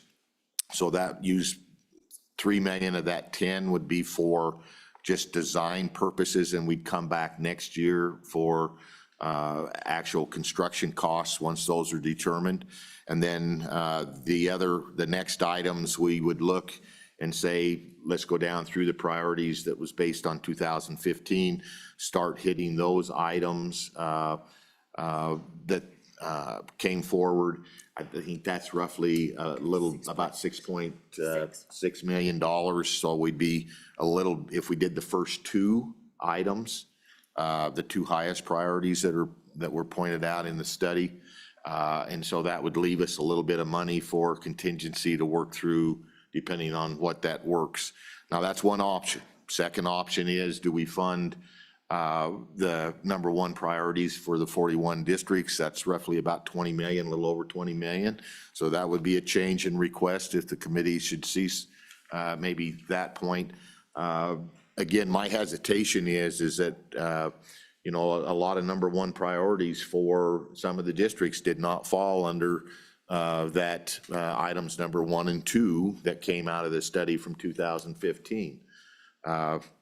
I do feel personally that, it's the safety and security, the people closest to that are the school districts, and they know what those needs are. I do understand certainly funding is limited, but I'm hard pressed to say you get something and you don't, because it's certainly, again, the number one priorities, if we just look at those alone, is 20 million, so. Representative Urbenza. Thank you, Mr. Chairman. And maybe this is a question for our LSO staff, but I mean, part of the reason why we brought up the concern about having some sort of methodology and understanding of where the needs are, and I hear you when you say we don't want to tell one school that you can't do this because it's not a high enough priority and the other not, because the court ruling was that this is also part of the concern. Correct me if I'm wrong on that. Tanya or Matt, that there was some mention of security in the court's decision. Yeah, Mr. Chairman, Representative Provenza, I think it was in the context of school resource officers, but I'll take a look quickly at that court decision. But my recollection is it was in the context of school resource officers, not in the physical safety of the building. Okay. I think the only reference in the court case for school facilities was the Chapter 3, Section 8, educational suitability, which I think you're going to take up in 2026. Okay, thank you. Okay. Senator Rothfuss. So on that, the prioritization list that we've got, which is on page, what is it? It's page 15. Provides those priorities, and you said some of the districts have priorities that are the 1 and 2 priorities of exterior door locks and classroom door locks, and that other ones fell below that. Is that accurate? That's correct, Mr. Chairman. And I think an example of that is you'll see some districts, their number 1 priority was vestibules. And in another district, the number 2 priority was vestibules. But they're all vestibules. It's just depending on what the particular situation is for that school. So when we went back and tried to say, what's this going to be for this versus that, it's, again, every district, and in some cases, schools within a district have different needs. Okay. Mr. Chairman, I was just wondering if there was a way to create a priority list based on these priorities that FEA has presented on page 15, and then coupled with the fact that we're trying to ensure that all of the districts have a high priority, something along those lines to get closer to the $10 million. But it sounds like $20-ish million would cover everyone's number 1 interest. Is that fair? Mr. Chairman, that's correct. And I think if again, going back to the scenario that I talked about first, where we take $3 million to start on the design for the vestibules and the bollards, that leaves about $7 million. $6.6 million would cover on this particular list here that you're referring to. That would cover items number 1 and 2, priorities number 1 and 2. Would be that $6.6 million that I talked about. A little over 6.6 Committee, I think. Oh, okay. I think we, this is a policy consideration that we'll have to take up when we get the bill in front of us. And so this line item, the considerations that we have is, are we satisfied that methodology is gonna be adequate? And you remember 10, 12 years ago, this was a process that took an interim, to put a rubric together so that we knew that we were investing that money as wisely as we could. It's hard, to say anything against safety and security. Don't get me wrong, and I'm not. But I think that's the concern is that I have a little bit of is, are we standing up a good and proper way of addressing some of the issues out there? I worry about the 7 that didn't respond, for example, that sort of thing. But we can talk about that in committee. So for the time being, though, we've got to keep going. Yeah, We're I think- running about an hour behind. Yeah, Mr. Chairman, about one item I might just add is as I went through and tried to total the exterior and interior doors, 2.5 million of that is second priority for some of those districts. So they feel that what they have for key locks is okay for now, and there's something else that's a higher priority too. So I would picking off both lists to get to that $6.6 million. Okay, thank you, Mr. Chairman. Again, you'll see priority number 9 is design. You'll see some changes in that we added Jackson Hole High School there for $2.8 million in that one. And then you'll see a decrease of about $500,000 for the Rendezvous Elementary. The next priority 10 is the construction phase project request. Again, you'll see the Rendezvous Elementary went from 36 million down to 29.9. So a reduction there from our previous discussion at the last meeting of about 83.6 million to 77.3. Demolition requests, again, you'll see Rendezvous Elementary, that was taken out. So you'll see a reduction from 4.2 million to roughly about 2.6 million for that. Unanticipated funds, again, this gets back into the rendezvous, and so you'll see things change as we come down through because it's a 6% of the different phases. So you're going to see a reduction there of roughly about 300,000 from the 8.57 million that we talked about to 8.2. And then engineering and technical, we didn't ask for any money, we were showing nothing. This is part of the standard budget, the 1.9 million. We didn't have that figure firmed up. I think I mentioned in the meeting last time, this 1.92 to 753. We thought that's what it would be. And after working through the budget stuff after the actual numbers that we got from budget after our last meeting, that turned out to be what it is. So again, that one is a standard budget. It's not an exception request. So our overall budget then goes from, at the last meeting, we had offered up, we thought it was going to be about 395 million to about 402 million and change. The next page, page 13, really breaks those down into what's standard budget, what's exception requests. Of course, our school stuff are as far as buildings and those sort of things are always exception requests. So changes, you'll see the standard budget, and again, this comes back to the major maintenance discussion primarily, as well as the operations and engineering technical. We didn't have that at the last meeting. So that went up about $47 million. Previously, it was 176 million is what we were anticipating without those other two, or those other three items that we talked about. Then the exception request is now 178 million. When we presented to you last time, that was about 219, almost 220 million. So the delta, that went down about 41.5 million. And then the overall change, the total delta went up $6,225,040. But again, we didn't have in the last budget the 8.4 million for my operating budget for the department, as well as the engineering and technical of 1.9 million. So we do note here, Mr. Chairman, also that in the yellow, that there's some things there that we want to make sure that we, talked about Teton and getting that money available immediately, as well as the component projects, and then the demolition and abatement of Laramie 1 for ARP Elementary, because the school currently is sitting in part of the footprint of the new building to be built.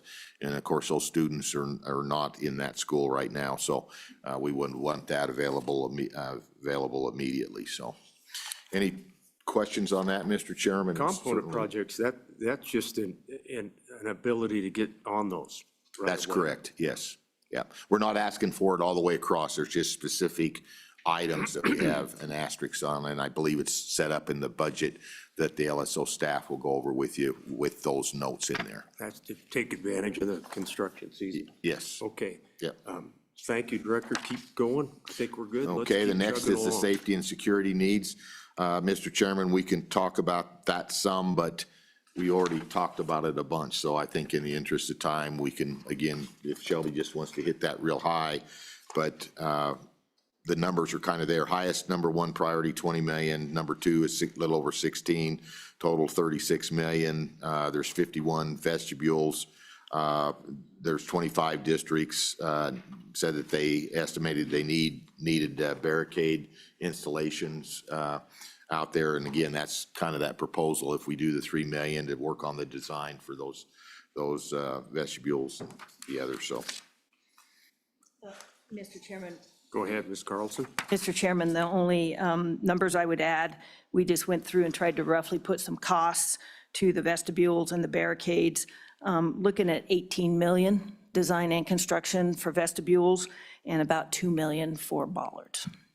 if we were to just total those up for design and construction. And then, Mr. Chairman, we provided all the summary sheets from all the requests from the districts back here, so you can see what their number one, number two requests are. And again, they're really varied as to particular school and their situation, so. Mr. Chairman, I might just add one more thing. As you go through those, we've tried to put that security code in there so you can reference, but almost all of those requests fall in these top 20 items someplace. Okay, thank you. Okay, keep going. Okay, next up, Mr. Chairman, again, questions that came up from the last meeting, and this is on page 26, capacity methodology, and I'll turn that over to Shelby. Thank you, Director. Mr. Chairman, so again, following up on the question regarding why the funding model for education through the block grant doesn't align with our capacity calculations that we use for the buildings. So this was a good research project for me because it took us back to about 2011. So I'm just going to walk through the history with you on kind of what happened and the steps and the timing. So 2011, the legislature created State Statute 2113-307 which required each district to provide evidence of an average student-teacher ratio of 16:1 in grades K-3, or request a waiver in order to participate in the school foundation program. In June of 2012, the commission hired a third-party consultant to explore various methods for determining building capacity. Prior to that time, we had just used a classroom count. So we said, you got this many classrooms, they're elementary school, they'll hold 19 kids. You've got that many seats for elementary school kids, and this many secondaries, they'll hold 21 kids. And so we used that simple math to say, here's how many seats you have, and that's how we figured capacity. Through the process of this study, the commission adopted the use of the instructional area method for calculating K-12 building capacity, and that's the model we still use today. And so that takes a look at the size of the space, and it looks at the use of the space. And then we take and we divide that area by a square foot per student. So we use 50 square feet if you're kindergarten or first grade, goes up to 40 square feet. You get up in the high school, we're using 37.5 square feet. Depending on the use, if it's a laboratory, a science lab, we're going to look at 60 square feet. So those vary depending on what type of instruction is happening in that classroom. So they adopted that methodology in the interest in aligning with the capacity methodology with the statute that was passed in 2011. The commission elected to restrict the capacity of each instructional space for K through third grade to 16 students. So we move on to September of 2012. The Select Committee on School Facilities contemplated aligning the maximum student loads encompassed in the capacity methodology to those staffing ratios found in the Wyoming school funding model, namely the 16:1 ratio for elementaries and the 21:1 for secondary. And I would like to point out here, there are some, for speaking points, I'm just going to use the 25:1 and the 16:1. But there are some classrooms like laboratories are actually 24:1, are self-contained, special eds are 10:1. So you've got some of those nuances out there, but just for ease of talking, we'll just use our 16:1 and 25:1. So we hired somebody to take a look at that comparison. In October of 2012, then we had Dr. Rich Cedar go ahead and evaluate the impact statewide if we were to make that change and align with the funding model. And there is a copy of that study that is attached.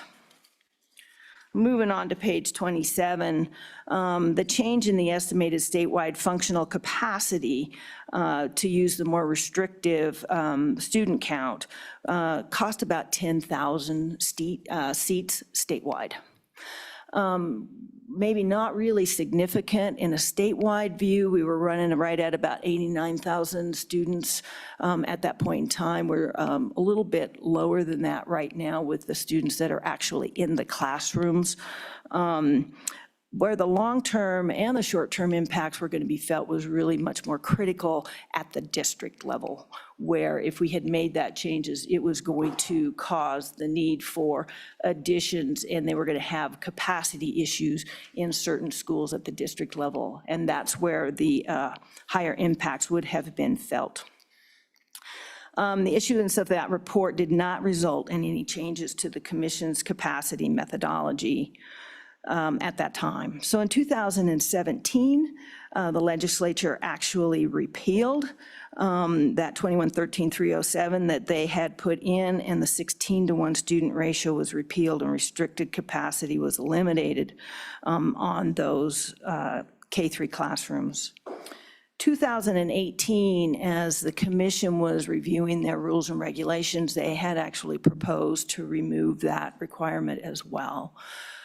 Through the public hearing process and the testimony that was received from the public, from the districts, it became very evident that really the importance of that 16-to-1 at the K-3 level was significant. And so the commission at that time chose to retain the 16-to-1. Despite the fact that it came out of statute, they retained it in those K-3 grades, and it is still there today. 2018 to present, we are still using that instructional area methodology. We still are using 16-to-1 K-3 and 25-to-1 student-teacher ratio in the 4-to-12. So that's kind of the history. We've been reviewing it and working with this for about a long time, 14 years, 15 years we've been working on this. The attachments that I've put in here, there is a copy of that 2012 study, starts on page 28.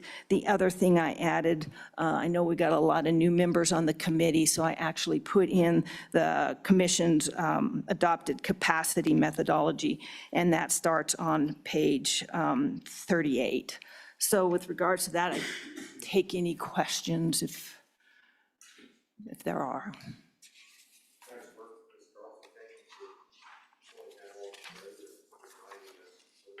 Yep.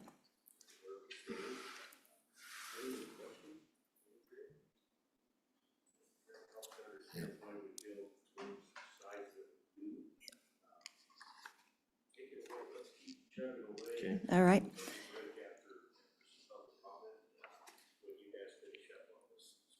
Okay. Mr. Chairman, I'm going to move on to page 42 in your packet. Give everybody a couple minutes to get there. So at the last meeting, there was a question to take a look at some visualizations of the on-site proxy that we had presented along with the charter school information in the annual report, and to add information regarding virtual students as well as homeschool student enrollments. A few key points I'd like to point out before we look at these graphs. Virtual enrollment was not, they did not start tracking virtual enrollment till 2017. So prior to that, we don't have that break apart. Homeschool counts were actually collected by the districts and then shared with the WDE. That was calculated and tracked by the homeschools having to submit their curriculums to the school district board of trustees for approval. With the passage last year of House Bill 46, House Enrolled Act 28, it removed the requirement for homeschools to submit those curriculums to the state or to the school district. So no longer, from here on forward, we will not have the data to collect what's happening in the homeschool realm, at least the way the statutes sit right now. There will be no way, and that will be discontinued. And then again, just there can be some confusion between homeschool and virtual. A virtual student is still a public school student, they're just doing their learning virtually, and a homeschool student is not a public school student, they're doing a homeschool. So if we move on to page 43, We've kind of used a brown color there through 2017 to show what our proxy numbers were prior to 17. It includes the virtual. Then when we would go from 2017 forward with that more orange color, the virtual students have been pulled out of that data. We move on to page 44. There's your virtual student total enrollment. You can see the big peak there during COVID. Then you can see it drop down fairly quick and is actually kind of hanging pretty steady there around, last couple of years, around 2,400 students in the virtual program. We move on to page 45. Here's our homeschool data. Again, you'll see a pretty big jump there during COVID. Certainly did not drop off like the virtual program did after COVID. And actually, here in 23-24 and the 24-25 school years, you can see the homeschool numbers increasing. So if we move on to page 46, we've just superimposed all of that data together in one graph, so you can kind of see where the virtual came in 17-18. You can see the homeschool being tracked clear back to 2010, homeschool in the green, virtual in the blue, and then our on-site proxy or our brick and mortar students in orange. And so you can see how, the homeschool and the virtual have grown there, but I think, again, the graph shows if we look at it overall, our enrollments continue to decline across the state. So with that, we take any questions now that we put that visualization together for you. I continue to struggle, even though I've been on the committee for a while, I struggle with knowing that relationship with virtual and homeschool and what that does to a district budget, for example. And, I know going forward, we're going to be asked about that. And so I've got to do some homework and do a better job of getting my arms around that. I'm still not clear how the ADMs affect things. I don't know when we can count a student and when we can't. And then, of course, what comes into play, those students who are being educated at home, if they still want to use the facilities, how does that play into the work we do on school facilities? So I'm just struggling with that. Am I the only one? No, you're not, Mr. Mr. Chairman. Chairman, no, sir. I should have pointed out, though, when I was on page 44, that to be considered a virtual student, they're doing 50% or more of their time in the virtual realm, and I failed to mention that, so. Yeah, okay. Well, thank And you. I'd say- Committee, anything on that front? Yeah. Pre-COVID, we had about initially 4 strong virtual programs, went to 5. When COVID occurred, all the districts were doing some form of virtual, and I believe the number's around 16 districts now that still have a virtual program active. So lower numbers, but more schools still continuing some virtual. Representative Bratton, go ahead.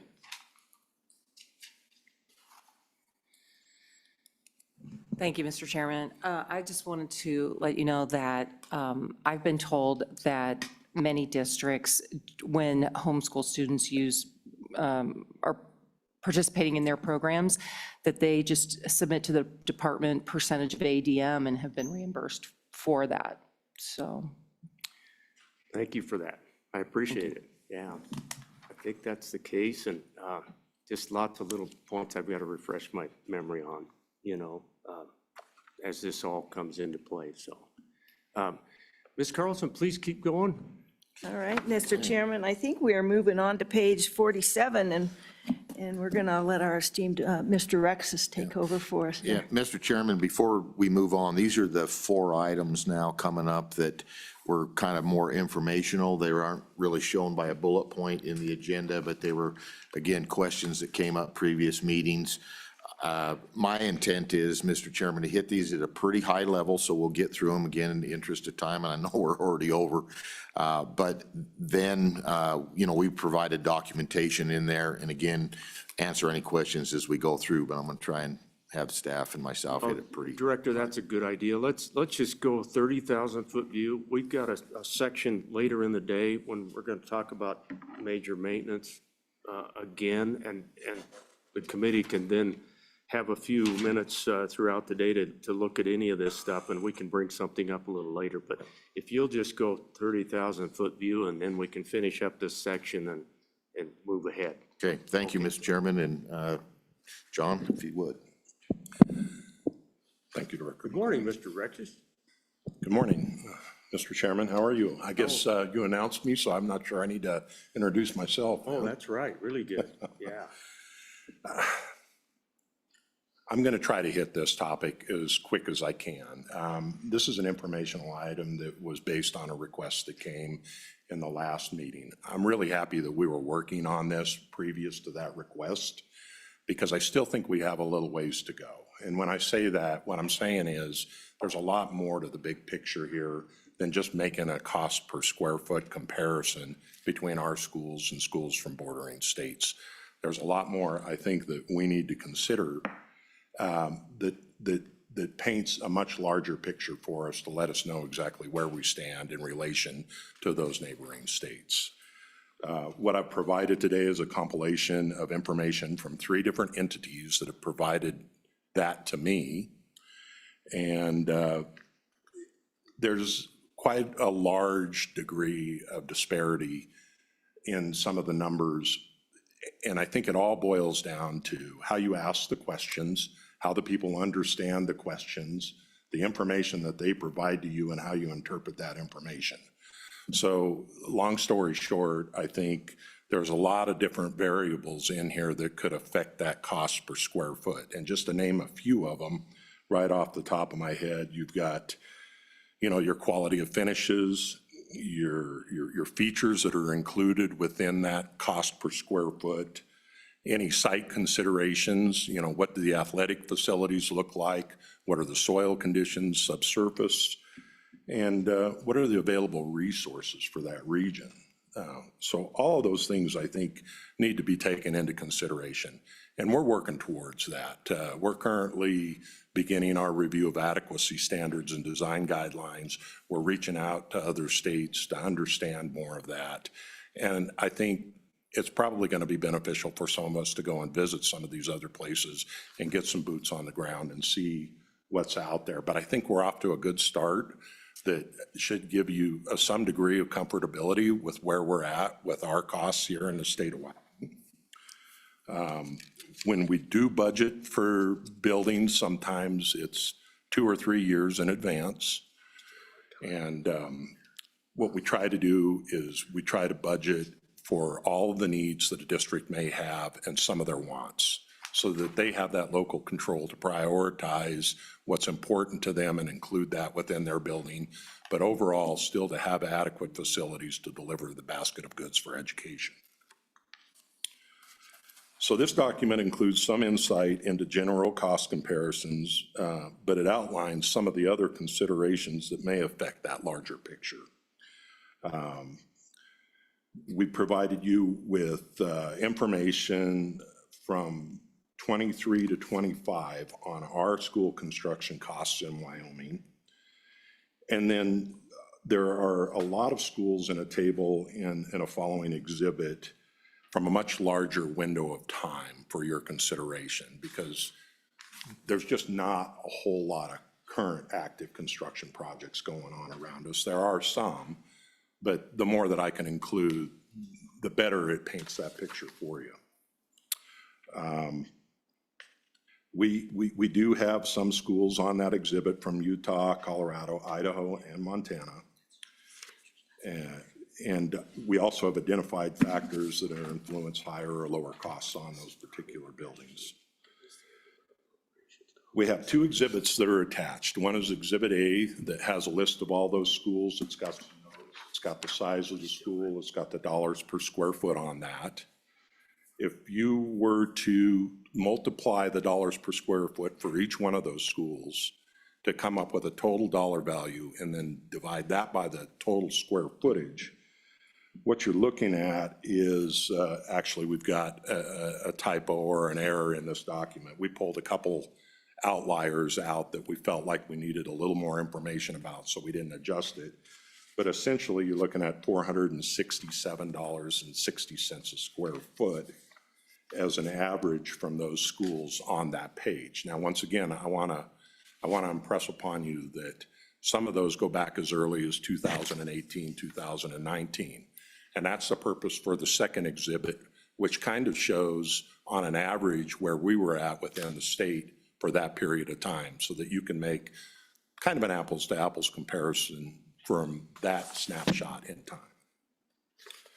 And that average is 8.9%. I'm sorry. Our costs are 10.3% higher than that regional average that I show on table in Exhibit A. But our costs are currently 8.9% below the US median per note on Exhibit B, which is $563 per square foot. Some of the key cost drivers and regional variances are geographic and climate conditions and constraints, supply chain limitations, labor market competition, and I would note that specifically in the southeast area, and I know that it's in other areas of the state too, we find ourselves competing against private companies and private construction that's going on too. I think standards and the durability of the buildings have to be a consideration. And that's something that we're just going to have to go and see what's included in their buildings, what they're specifying, what their standards look like, and how that compare. And we will be doing that as part of a revision of our adequacy standards and design guidelines anyway. So I think we're off to a good start to putting all those pieces to the puzzle together.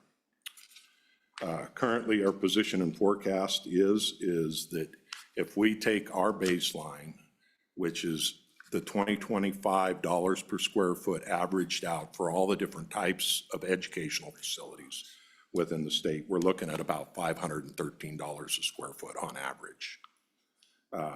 Projected for 2026 with 6% inflation, that increases to $544 per square foot. Anticipated escalation costs for the two big high schools that we currently are in design on here in the state have a projected average of being at $655 a square foot at bid time. And then there are other smaller rural situations that may actually drive that cost per square foot over $700. So the key findings is that Wyoming remains regionally competitive in educational facility costs, and its per square foot values near neighboring averages despite logistical and climatic challenges. Other factors to consider that may affect the difference in cost between Wyoming and bordering states are delivery methods. I would note that probably most of the projects within Exhibit A have been delivered by a construction manager, general contractor delivery method, which is very similar, I would say, to a design build, followed by design build with hardly any of them being design build delivery methods. So I think we've got a little bit of research and learning to do about these other delivery methods and the advantages for that and how that might be affecting the cost difference between the other states and our state. But also, I think in-state preference comes into play. As I mentioned before, our design standards and guidelines come into play. They may drive different degrees of quality in materials and craftsmanship. And we try to design to a fairly high standard, especially when it comes to energy efficiency. So with that being said, I'll go ahead. I know we're trying to move things along here. I'll open up for any questions you all might have. Okay, anything, committee? Thanks for your work on that, John. Mr. Chairman, one thing for this committee, because I may be reaching out to you to see who might want to participate, but this last week, Utah actually reached out, and I had a discussion with their director that covers their facilities. I think his particular position is probably kind of an A&I. It said he had 8 large departments that work for him. One of them is their construction management branch, but their state is entertaining taking on some of the funding or oversight for K-12 schools similar to Wyoming. What he told me is that what they're seeing, high schools that were 100 went to 200 million. Now they're at $300 million to build. And they participate in the cost. They're not similar to Wyoming where we pay 100%, but they participate in that. And so anyway, we had a fairly lengthy discussion on how our program works, what we're seeing with construction costs, because that was a big concern. I've had a couple other states reach out about construction costs. What are we seeing versus what everybody's in the same boat. So the question you're asking, everybody's seeing across at least the Rocky Mountain West.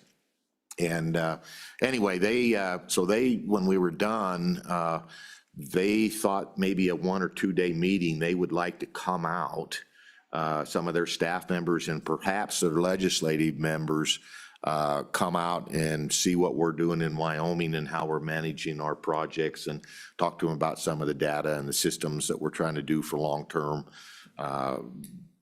major maintenance projects to extend the life of the buildings. He was very intrigued on where we're at with that. But if they bring some of their legislators, I may reach out, Mr. Chairman, to you and see if maybe a couple members of this committee or the legislature might want to sit in on those discussions with their legislators to give kind of the flavor of what you see from a legislative standpoint versus what I see from a construction type of standpoint. So, because they're interested in both those, how would that work? How would they set up a program similar to what we're doing in Wyoming for their K-12 schools? So. Mr. Chairman. Okay.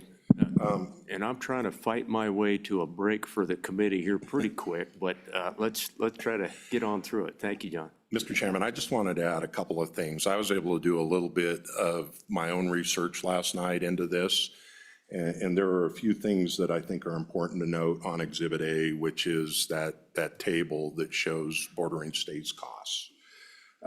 In particular, I noticed that there were a couple areas where the year of completion wasn't filled out. It was either NA or it was blank. So I went out specifically for those schools to gather that information, because it's very important when you're trying to compare that with our costs, that you compare it to that point in time. Highlands ES, which is a new school in St. Vrain, Colorado, was completed in August of 2021. And that's at $371 a square foot, which is somewhat comparable to where we were at in 2021. I think if you take a look, probably we jumped up to about $500 a square foot there, but again, it just depends on the type of buildings we have. There might have been some modulars in there that affected our average cost per square foot. So I'd be happy to provide that information. And just to speed this up a little bit, the Montbello High School was completed in '24. That project had been scheduled to be completed much earlier than that. That had been on the books for quite some time. And I thought a very interesting point of consideration on that particular project was that school was originally built in 1980. So at the 40-year point, they went in and did a complete renovation of that building and an addition to it, which what I thought was interesting, because that fits a little bit sooner than what our time frame is for addressing our needs. But I thought that would be something that the commission or the committee would like to know. And then I've got Murray Junior High School in Murray, Utah. And that one broke ground in April of '25. And those are pretty much the only updates that I have to that table, but they help tell more of the story. Okay, thank you, Mr. Rexis. Director, other thoughts you'd like to have considered? We can take a break and come back to this. It's your pleasure, Mr. Chairman. If you've got a couple more bullet items, this 30,000-foot view, we're kind of flying down lower to the ground than we intended. if you can get through it here in the next 5 or 10, then we'll take a break. Okay, Mr. Chairman, construction cost insights, again, as the last two meetings, we've had questions on inflation, tariffs, all that kind of stuff. I did put a report that I referred to. It comes out quarterly. Any member can just go to this website, sign up, and you'll get the reports. They'll send them to you. But it is very, very interesting. You're seeing surges in copper prices, 30 to 40%, wire, 15 to 18%.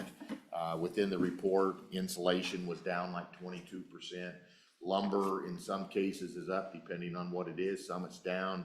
President Trump just put a 10% tariff on recently on Canada in the last week. We get a lot of our lumber from them. I think the price probably gonna spike up because of that. So the long and the short of it is stuff is jostling all around. Overall, we're looking at, you know, a 3.5% to 5% inflation rate is being forecast right now. I think once some of the tariff stuff comes in line a little bit better, I think you'll see things stabilize and maybe come down, because those copper and metal prices are being influenced by tariffs. It's kind of shown and documented in there. And so I think once that kind of smooths out, I think you'll see some of those. And when we talk about steel, it isn't necessarily steel for the beams and stuff. It's steels to make, say, the air conditioning units and those sort of things. So it's fluctuating all the way across. So, Mr. Chairman, with that, I think that's the 50,000 foot level, okay? Next item, Mr. Chairman, I'll go ahead and do, that's active capital construction project update. One of the things that we've been asked by particularly yourself, Mr. Chairman, is when you're out and about the state or you're talking with folks, you know, what do we got going on? You get that question from your constituents. So we just provided a table here that lays out the projects on kind of where we're at on either construction or design for various active construction projects. We provided some Committee, that's page pictures of 70. those. So again, that's something to probably throw in your back pocket as a member of this committee in case you're asked either by fellow members or constituents, you know, as to what's going on in your area. Yeah, that's very, very helpful. Thank you. And we'll continue to do that, Mr. Chairman. And if any members of the committee ever want to know kind of what's going on in their neck of the woods for projects, reach out. We'll get you that information very quickly. Mr. Chairman, the last item I'm going to have Shelby do real quickly, but again, we talked about it a little bit earlier, and that's the most cost-effective remedies. That's on page 73 of 79, and it really lays out where we're at on the Mercer studies that we have, that we've had ongoing, the phase of them, whether they're completed, kind of where we're at on them. And then some of them are yet to be determined in here, and I think even Shelby has a little bit of update on maybe a couple of those, so. Mr. Chairman, quickly, anything that's highlighted in that light orange color is completed. We have completed 10 Mercer studies covering 15 different facilities that we were looking at specifically. Those first two, Albany 1, Carbon 1, I anticipate we will have at least our draft report by the end of the year. As Representative Angelos brought up, also Conestoga Elementary School, we should have that. I just got the draft report in last week. We have 12 of the original Mercers yet to complete. We did hire every consultant to help us. What I'm noticing is they can handle about one at a time. So we're just kicking through them one at a time, trying to prioritize them from educational on down to the non-educational buildings. I have added one new one to your list. And that's the very last one, Converse number 1, Douglas Intermediate. That is a conditioned school. I am envisioning that as soon as FEA, I think they will have theirs primarily complete by the end of the year, that I will assign that Mercer study out to them and get started on that elementary school. It's built in the 70s. And it's one we need to take a hard look at. So that's all I have, unless there's specific questions on the Mercer studies. Committee, any questions? I got a quick one. What is Lincoln 2? Lincoln 2, is that Cokeville? That's Afton, Mr. Chairman. That is Afton. Thank you. All right. Mr. Chairman, one final topic here under this agenda, item number 2, and that's prototype of transportation facilities. We talked about that last committee meeting, and we talked about it a little bit this morning already. We did present our ideas to the commission at their last meeting, and they were on board with it to try and move forward and work through prototype design. So again, we're going to reach out to the facility managers, transportation officials for the districts and have them participate in trying to put together some prototype designs for our various transportation facilities. Again, as Shelby mentioned earlier, whether they're a small, medium, or large, really based on the number of buses they have, which drives the number of bays, and then also the footprint for training facility, that sort of thing. We just list the key benefits there, the challenges and considerations. We talked a little bit about that earlier today. So with that, Mr. Chairman, if there's any questions on any of those, we could probably hit them, as you mentioned earlier, later this afternoon. So. Thank you for all of it. Quick, Mr. Chairman. Yeah, Senator, Just go ahead. as reaching out to some people I know in the industry, our 2 high schools under construction are very comparable for the Intermountain West. And so it is what it is. It's just up there. Yeah. Well, and you know, it isn't only, when we come to the committee, when we come to the joint appropriations, historically, we've used cost per square foot. And of course, a high school is a larger cost per square foot. Well, why is that? Because they have football fields, they have these other items that you don't have in an elementary. So when we talk to other states and we say, what's it cost for a high school? Does that include their athletic things and this and that and their, you know? Yeah. So trying to delve through, you almost got to get a project by project, side by side comparison when you're talking about those costs. But as John mentioned, when we try and look at them, kind of where they're at, and we're getting questions. You know, we've had North Dakota, for example, reach out to us, their legislative committee. They were putting together a big committee that had joint appropriations. It's almost what we term a super committee for those that have been in the legislature for a while, where they have a number of different folks that are trying to figure out how are they going to fund their K-12 schools, similar to Wyoming. And so Shelby and I spent time on with their legislative subcommittees talking about it. Everybody's grappling with the cost of stuff. And it's just exponentially. You can see it in the graphs. Since COVID, things have just really shot up. I think the first year of COVID, we looked at 21% inflation. Well, you get a $100 million high school, that's $120, $130 million right there, just in 1 year. Just, you didn't do anything, but costs went up. Nothing different in design, so. Mr. Chairman? Senator Roth. Yeah, and on that point, honestly, it is sort of frustrating to have a dollars per square foot when we know that there's so much diversity and you're just dividing out that final number by the square feet. It might be, and this would be a going forward kind of thing, but it might be useful to start breaking it out a little bit on the project so that when we're looking at it, we're seeing the construction dollars per square foot, and then we're also seeing the site costs and things along those lines as different for total project cost. Because, yeah, it is entirely misleading. And I really appreciate the data that we got in that sheet looking around the neighboring states. But there was one that particularly stood out that was like $725 per square foot. And then you look at the comments and you could see that there was a $45 million or something like that of groundwork was feeding that 725. So it's just a good example of how misleading those numbers can be, and we're not really seeing the construction cost per square foot.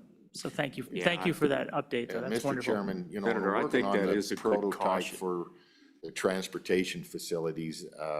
We've already talked about it. We're working through the shortfall for the Campbell Transportation Building, and I think when that Mercer was done originally, I'm not so sure that the cost of the site work, the paving, the crush base was really fully taken into account when that Mercer study was done.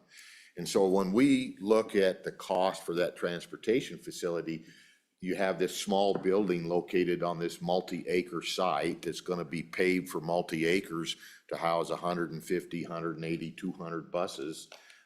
And so when we say, okay, cost per square foot, it'd be like $1,000 a square foot. Well, the building's not $1,000 a square foot, but by the time you add on all these site things that are probably as much as the building, I think at least for transportation in the future, the department's gonna say, here's what it costs to build the building and here's what the site is. Because the site's about 50-50 break, I think, on what we're seeing with costs on what we're doing on that particular site right now, so. Well, good caution by the senator. Anytime we reference square footage, we're going to have to qualify it. Yeah. Mr. Chairman? Go ahead, Senator. Yeah, and one other point on that, when we're talking about, when we look at concepts like overbuilding slightly to ensure that if you've got a growing community, you've got your core facilities. Well, when you look at that in the context of dollars per square footage, you think, wow, that's going to cost us a lot of money to add 1,000 additional square feet. When in reality, maybe that 1,000 additional square feet, maybe you're looking at $250 a square foot for that additional growth, because we've taken into consideration the appropriate costs as opposed to the additional site costs, which wouldn't exist by expanding it. So it probably does help us to understand true costs and what it means to be upsizing a little bit. Maybe you're adding additional space for certain internal aspects, if those are separated out from the site. And we know that high schools in particular, you're growing these dollars per square foot dramatically because your site costs are typically pretty substantial. Thank you, Mr. Chairman. Okay, really appreciate all three of you. If you'd stand by, we're going to offer some public comment on this, and we'll have some time later in the day too if something comes back up committee. Really appreciate it, Director, thanks. I know it's a lot of information, appreciate your time. So, Chairman Tarter, I'm going to offer you an opportunity to have any comments. We'll start with you guys and Chairman, would we do a break and then do public comments? okay. Director, I'm getting a query as to whether or not we can take a break, and then we'll come back to some public comments. So we're going to take a break. We're going to take about 10 or 15 minutes. The committee needs a break. So we'll come back, Chairman. Thanks. That's my district. Mercer study is complete on the bus garage. They're waiting for updates from the architect. Okay, so that was the, I thought it was an additional bus barn over there that you had. I didn't know, because my assignments now with my news are Alpine and Kemmer. We added Kemmer to our coverage because of their newspaper dropped out. Right. So I'm not paying attention to my own hometown. Good to see you. How you been? Good. Just keep it treating you okay? Yeah, just keep working. Yeah. Yeah, we're doing good too. It gets pretty busy now, so. No worries, I'll take care of it for you. Thank you, sorry, No, I was trying to get through it really fast, and you're right. We might as well come back to You it. gave her ground support. I know, well, God, for an hour and a half to go where we thought we'd be.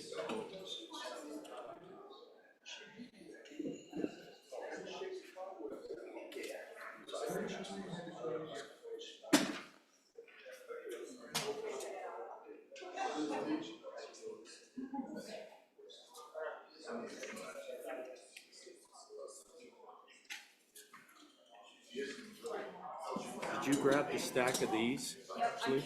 Let me give a little initial here, and I'll give you another one.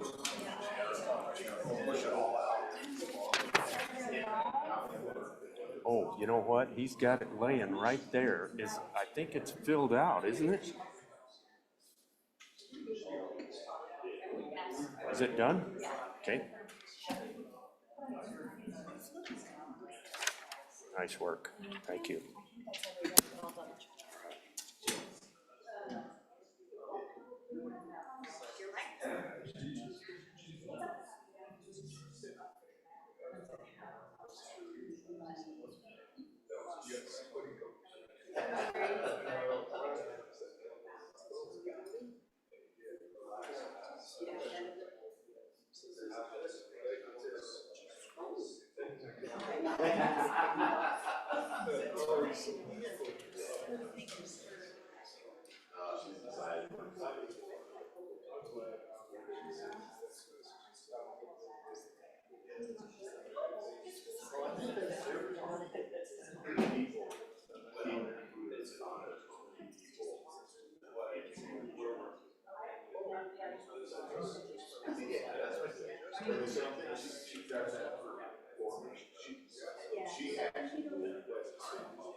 about 2 minutes, folks.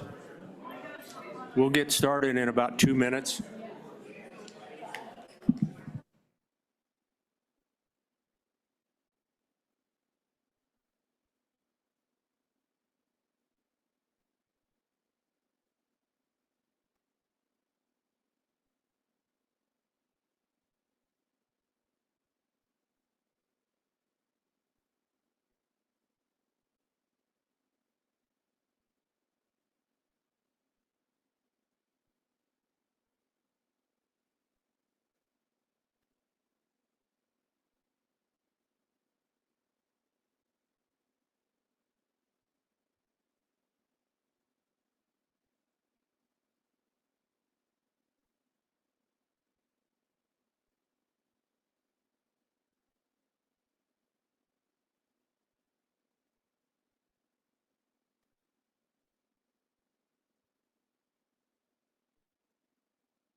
Okay, welcome back, everyone. I think that break was not only in order, it was mandatory. That was very important. I want to come back to public comment on all the information that was shared this morning. Really appreciate the director, and it's hard that we always have to spur the horse, but that's just the way things go. We can never get enough information shared on this front, so appreciate all of you guys.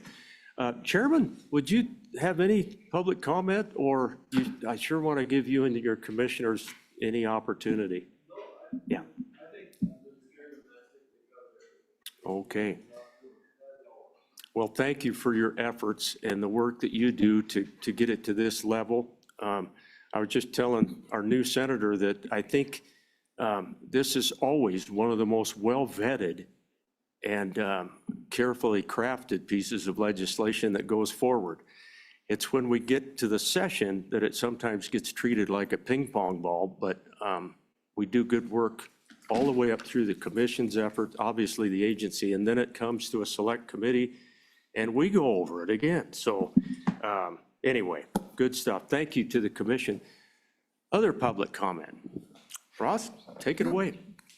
Good morning, Chairman, members of the committee. My name is Ross Schriftman. I'm a citizen here in Casper. Appreciate all the work that you're doing. One of the major issues, challenges that you have is decreasing enrollment over the long term. I just saw a recent report from, I guess, the U.S. Census Bureau. In 1960, there were 4 babies born per woman. Last year, it was 1.6, which is below the 2.1 replacement number. This has put a strain on our educational system. So we are facing a dilemma: build new schools and renovate older ones, and then maybe mothball them a few years down the road. So we're dealing with, what do we do when there's less and less children? There's some causes.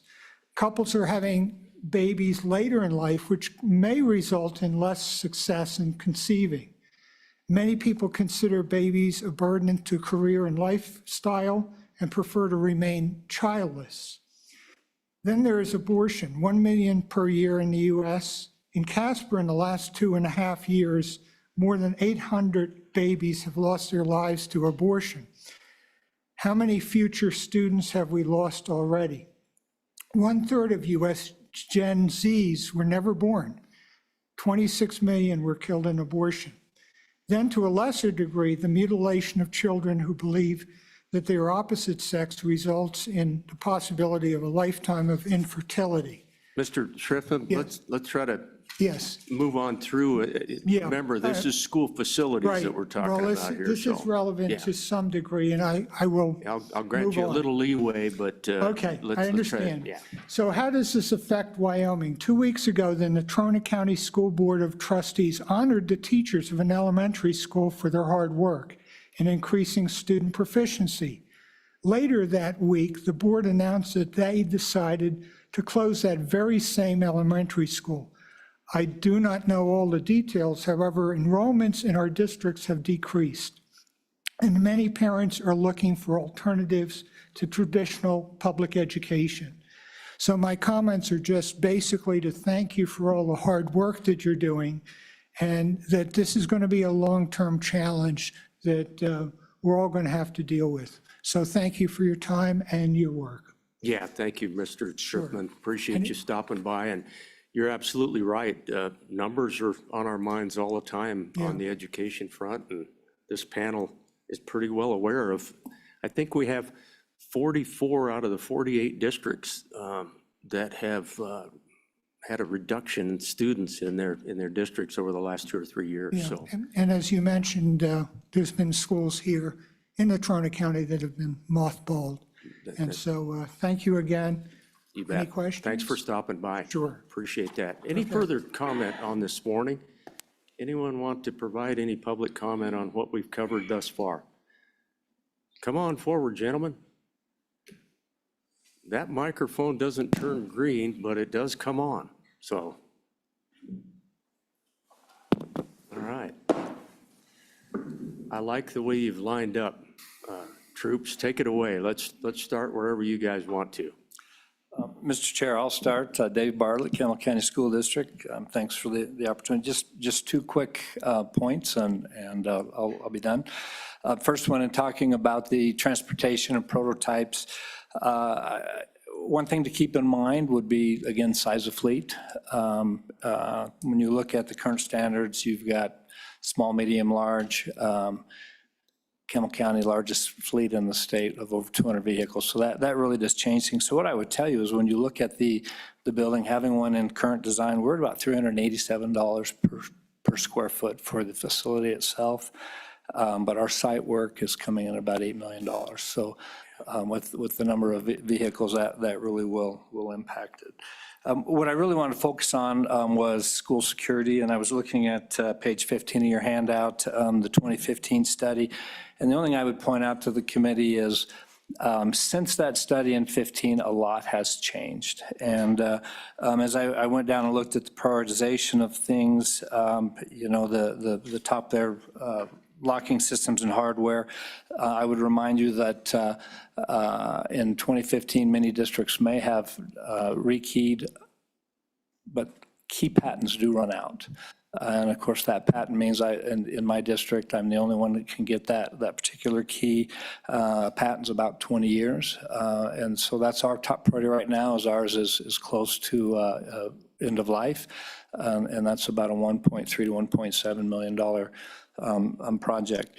Then looking at access control, many districts may have taken care of their access control, meaning door fobs, those types of things, between 2015, 2018. And that's now, in many cases, outdated technology.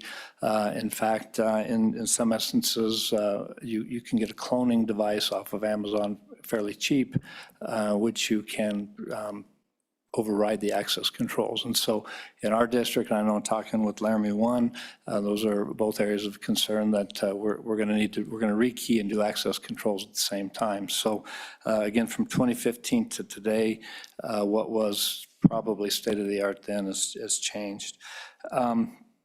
Communication systems, I know a lot of districts in between 2018 and 20 updated those. Keep in mind that we're now moving from a lot of systems that are analog into digital. So what was very functional then is not. And then finally, video surveillance. You know, we put video surveillance in, and now what's happening in a lot of our mass communication and our video surveillance is things are coming to end of life and becoming outdated. So the amount of dollars that you're seeing in that safety security, two things. One, I think that we as school districts do look at how to secure our facilities very differently today than we did when the initial audit came out. I think we've learned where those weak points in our systems are, but again, staying in front of this is a pretty big issue. So Appreciate it. Thanks, Dave. Anything for Mr. Bartlett? Thank you so much. thank you. You always. Good morning to both of you. We've got a second microphone that maybe we can push down that way, so. Are they both on? I think they're both on. That one doesn't turn green, but, all right, good deal. Good now? Okay. Yeah, I think we're good. Mr. Chairman, I don't want to belabor what Mr. Bartlett just said, but I have all the same concerns, mostly on the safety and Can you security. introduce yourself for the record, just I'm so- sorry, so Andy folks- Knapp, Laramie County School District 1, Executive Director of Support Operations. On the safety and security needs, what we're running into, and I notice a lot of districts have put the same thing on here. I see, whether you see mass notification or the communication systems, that's mostly one and the same, I would say, across the state here. And what we've run into in our schools, I wanted to talk about this a little bit because showing a little over $4 million there. That is our public address systems that also tie into our mass notification for notifying not only within the school, all the rooms, but on the external part of the school as well. And we do have another system called Alertus that ties into that are some outdoor beacons and some beacons for large areas such as gymnasiums and large spaces like that. So those systems, what we've run into a little bit too is as they get outdated and they will not talk to each other. Again, they were analog systems or a combination of analog, digital, and now we're going to looking at cloud-based systems. Not only are they obsolete, but they don't work with most of our today's technology that we have in the schools today. And then I wanted to tie that in a little bit to access control, as Mr. Bartlett mentioned. Our access control is at end of life, so the hardware, software is not supported anymore. And one thing you run into with those systems a little bit is when they initially install them, the older systems, they would put in the hardware that would only allow a certain number of access control points. So as you grow a little bit, or if you add some access control points, pretty soon you've filled that system up. And then when it's also no longer supported, now we can't continue to add anything or even maintain it.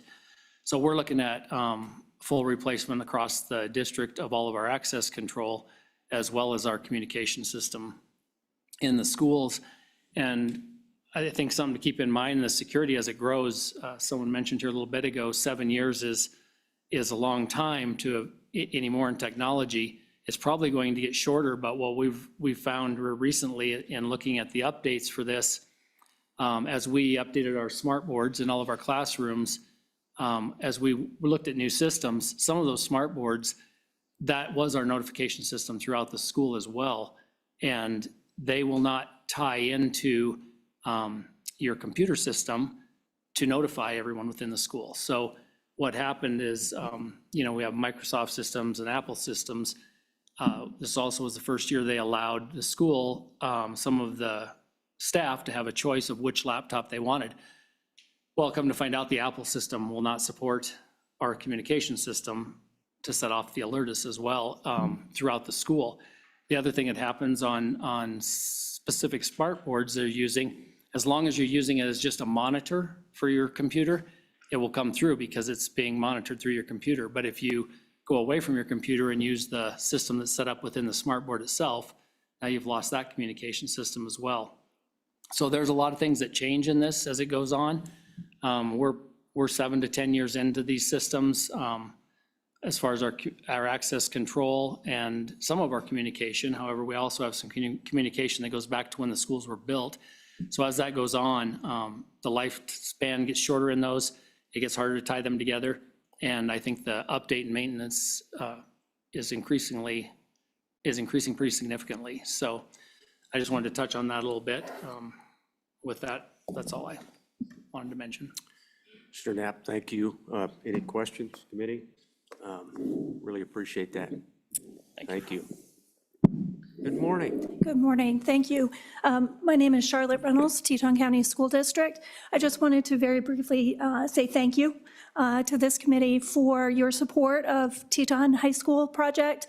The SFD, the commission, working through this process has been a lengthy one, but we are excited about where we are. We think the Mercer results really do get our high school where it needs to be to address the adequacy concerns that our school board has brought to the legislature for the last few years. So anything that can be done to move forward, additional funding for the design would be really essential for our project. But I just wanted to take a moment to say thank you. We're excited to see this project come to fruition for our students. Charlotte, thank you very much for being here. My understanding is that the trustees signed off 100% on what came out on the Mercers, et cetera. Do I understand that correctly? I'm sorry, could you repeat? The trustees over in Teton County signed off on this and are on board 100% is what I heard. Mr. Chairman, that is correct. Our board approved the Mercer as presented. We've really appreciated working with the SFD staff and the commission to come to a Mercer result that we feel will meet our needs going forward. Very good. Senator Dockstader. Thank you, Mr. Chairman. Charlotte, and then on that same point, for those on the committee who may not realize this is 2 or 3 years out, everybody's together this time, and consulting with my colleague, my Senate colleague from that county, says this is it, we're there finally, and everybody's in full agreement on all parts of this, right?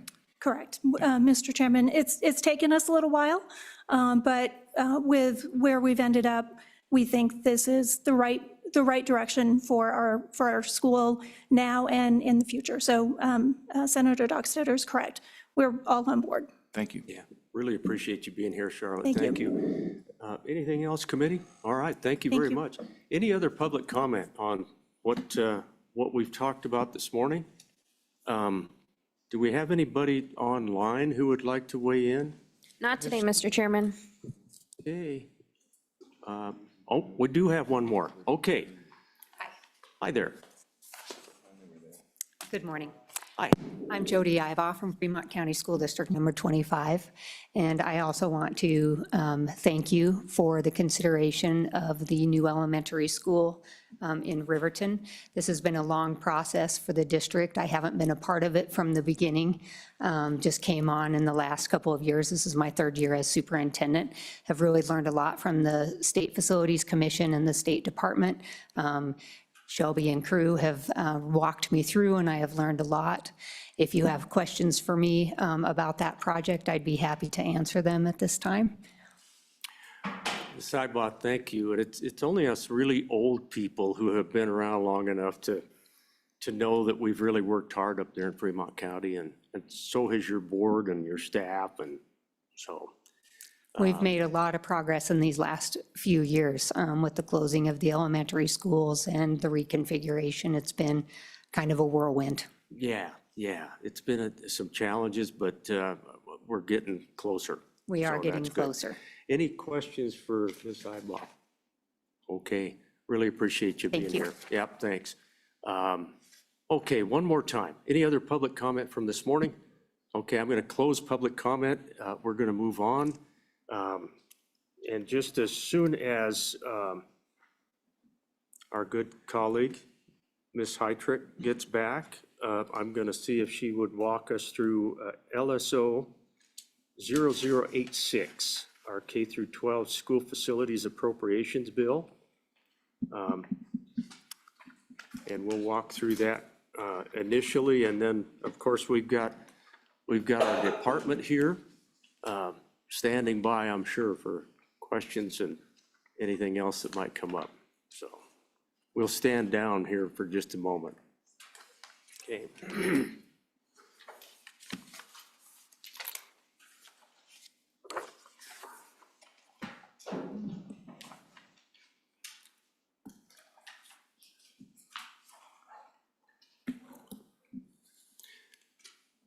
Ms. Heitrick, you were probably so nervous to come in front of us, you were pacing out front, you know? That's correct. Right. Yeah. Well, once again, thank you for all your work. I know that this has been a work in progress up till the 12th hour, and that's a tip of the hat to the agency and a tip of the hat to you to get this all prepared for us. So this is LSO 0086 and draft 1.1. I'm going to ask Tanya if you would walk us through your work.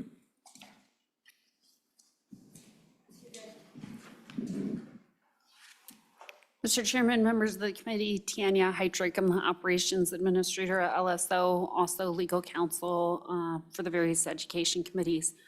One thing I wanted to circle back on just briefly before I get into this bill draft was Representative Provenza's question about educational suitability from the case. And I took a quick look at that, at the findings of fact and conclusions of law.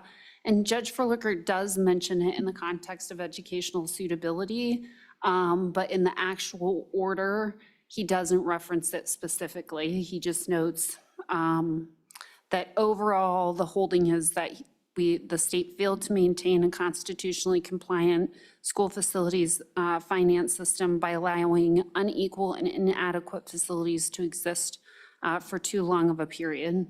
So it's kind of overarching, but again, in sort of the context specific to school safety and security, it was on SROs. So just wanted to clarify that, so didn't leave that out there hanging. Back to the bill draft. This bill draft is in response to your charge under 2811-301B5, which is that this committee will provide a recommended budget to the Joint Appropriations Committee and the governor not later than November 1st. So because that falls on the weekend, that's Monday. This is typical for this committee. It's sort of, business as usual. This budget covers the upcoming biennial period. And as Del mentioned, there are a couple of effective immediately requests too. Generally speaking, it adheres to the State Construction Department School Facilities Commission's budget request that was revised October 9th, with the exception of a couple of items, and I'll go ahead and note those at the outset, and then as I walk the bill, I'll identify those specifically. But you'll notice that the unanticipated amount is reduced by $600,000. That's a directive from this committee at the last meeting specifically. So you'll note that those totals differ between the budget request and what's contained in the bill draft. Additionally, this committee requested that the $10 million be one pot of money allocated through a grant program. That's in section 2. Recall in the last bill draft, it was embedded within subsection J. Several of the budgets have been, the numbers have been refined as noted by the State Construction Department. I won't belabor those. I think they did a great job outlining those. In addition, the priorities have been embedded in the bill draft. Those were lacking at your prior meeting, and the amounts specific to each project are now included. You'll note that the first item, component funding, is priority number 4. And the reason for that is because recall that this generally gets embedded in the budget bill as the Section 313, and the agency's first 3 priorities are in Agency 27. So major maintenance and then the 2 positions that they requested, those are their top 3 priorities. So you'll note component funding starts with a later priority, and I'm sure Senator Rothfuss is going to ask me about that. So that piece, Ms. Heitrich, just real quickly, I just want to make sure that I, and I'm sure the rest of the committee already has it, but I want to make sure that I completely understand what we've done budget-wise there. And so at the end of the day, maybe we can be reminded. Major maintenance has gone somewhere else. And I just want to make sure that we all understand when we're asked, or when appropriations asks, or colleagues, that we know what we're talking about. Certainly, I'll cover that quickly once again. Within the budget bill, there are basically 2 avenues where school facilities are covered. The first is Agency 27, that is the State Construction Department's budget. Within that budget is their operational expenses, and you'll note they have 2 position requests. We'll note this in the letter to Joint Appropriations and the governor. And then their top priority is major maintenance. And that kind of, it throws members for a bit of a loop because it's not in Section 313, and that causes some confusion. And that's actually their number 1 priority. And that amount is statutorily driven. There's a formula. There's sort of no ifs, ands, or buts about it. This is the calculation for major maintenance. And then secondly, and you've handled this 2 ways, the remainder of this bill draft, or the contents of this bill draft, are generally included or have been recently in Section 313 of the budget. It's a standalone section. They basically take this, drop it in, and then make whatever changes they deem fit. You have historically, on occasion, sponsored your own legislation. And so that is, as the chairman noted, you do have that authority to sponsor your own legislation. And you have in the past. There are years where the school, the Select School Facilities Committee, their bill is what was enacted into law. I think the last 2 or 3 years, you've actually numbered the bill strategically to move JAC along. So does that respond to your question, Mr. Chairman? That helps a lot, and thank you for that. Sometimes that can be hard to get your arms around. And committee, this is a bill that often goes forward and it gets bounced around a lot. Sometimes it ends up in the state budget, sometimes it's in 313, sometimes it's a bill draft. And so that could be a little confusing, but it can certainly be frustrating with the work that our committee does, which I think is always really good work, but just be aware of the fact that there's 2 or 3 avenues that this thing could end up heading in those directions. So thank you for that, and appreciate it. Tanya, please continue. Sure, I'll walk the bill quickly. Page 1, line 5, that's a typo. It should be 2026. We would have made that change. It's just a typographical error. It doesn't change anything substantively. Page 2, this sort of outlines what I just stated, but in a staff comment. So should you have questions and want to come back to that information, you can. The one thing I would note, and the State Construction Department noted this as well, but there's a portion of the budget for major maintenance that will be made effective immediately. And you can find that amount on page 2, line 22.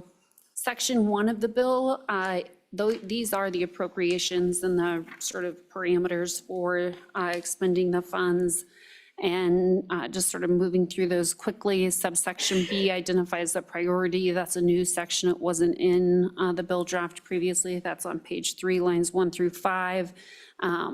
Then page 3, lines 7 through 13, this provides that for charter school leases, the charter school leasing contingency, and the modular leases, those appropriations are effective July 1st of 2026 and in July 30th of 2028.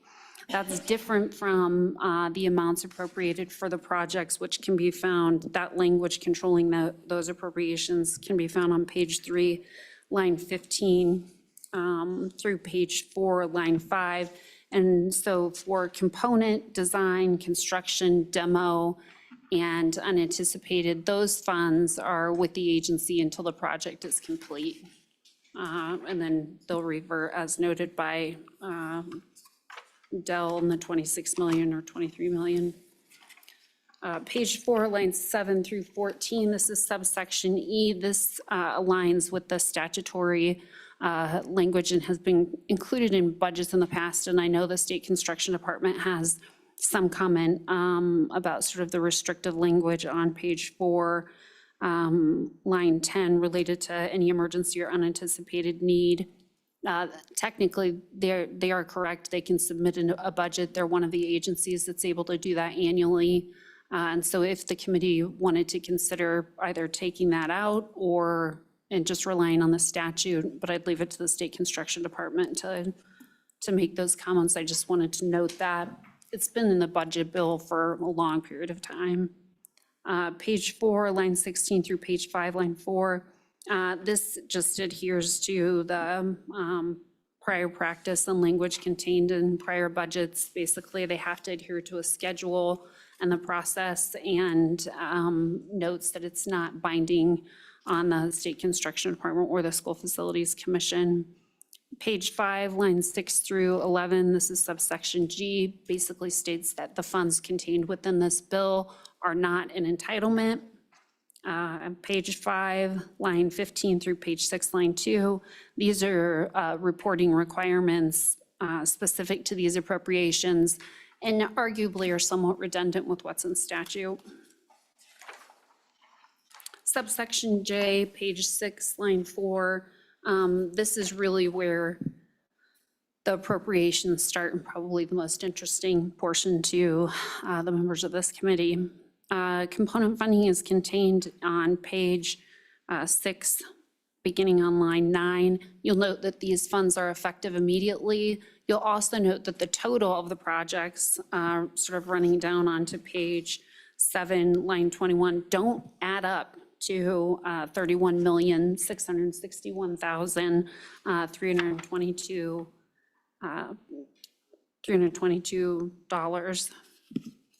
And that's because the bottom projects, on page 7, lines 19 through 21 are not included in that total amount.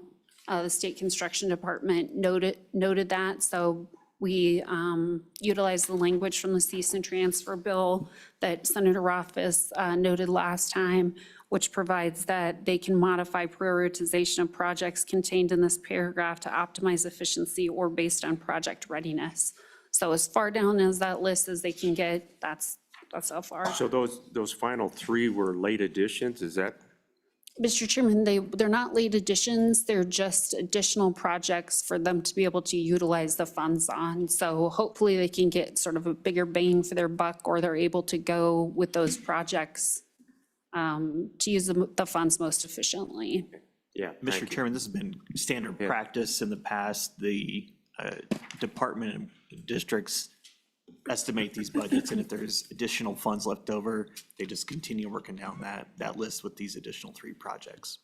And Matt, thank you for that. I think that every time that I am aware of, we've been able to get another project or 2 out of that list. So, okay, thank you, Tanya. Anybody? Anything else? Okay, please continue. Moving on, charter schools on page 8, lines 1 through 19. There was a lot of discussion about this today. I won't belabor it. Page 8, line 21 through page 9, line 11. This is a charter school leasing contingency fund that was also discussed. Page 9. line 13 through page 10, line 1, these are the modular leases. Most of this should be familiar to the committee based on the bill draft presented in, I think, August, with the exception of the amounts and the priorities, those have changed. Design, Romanet 5 on page 10, line 3 through line 16, that's $15.7 million. Construction, $77.3 million. That can be found on page 10, line 18 through page 11, line 9. A lot of discussion about those. Just a side note, the project on page 11, line 6, that's the ARP Elementary School project. I think it's demo and abatement. I would look to the department for that. And then page 11, line 7, that's the Hobbs Elementary project, Mr. Chairman, that you were noting earlier. The Fremont County project on page 11, line 8, that was also reduced from the prior budget figure that you received. Moving on to demolition, that's on page 11, line 11 through 22. The one thing I would note is that the appropriation on page 11, line 19 is effective immediately, that $1.2 million. Again, I think that's for the ARP Elementary School. Page 12 contains the unanticipated costs, and those costs are generated based on the prior categories. And as I noted, that $7.6 million is not reflective of what's in the budget request because the $600,000 has been eliminated. Section 2, So, this is, Ms. Heidrich, real quickly, on that paragraph at the top of page 12, does that include the additional 600,000 on safety and security? Mr. Chairman, no. It does not. This number reflects a reduction from the amount identified by the State Construction Department in their budget. Their budget request included 600,000 for safety and security, and at your last meeting, you directed staff to reduce that amount by 600,000. Thank you. I thought so. Appreciate it. Section 2, also a directive of the committee at the last meeting. This is the safety and security appropriation. It's $10 million. It's based on a grant form for school districts. It requires that the School Facilities Commission establish a prioritized list of K-12 school facility safety and security remedies utilizing national and regional best practices. We worked with the chairman on this language.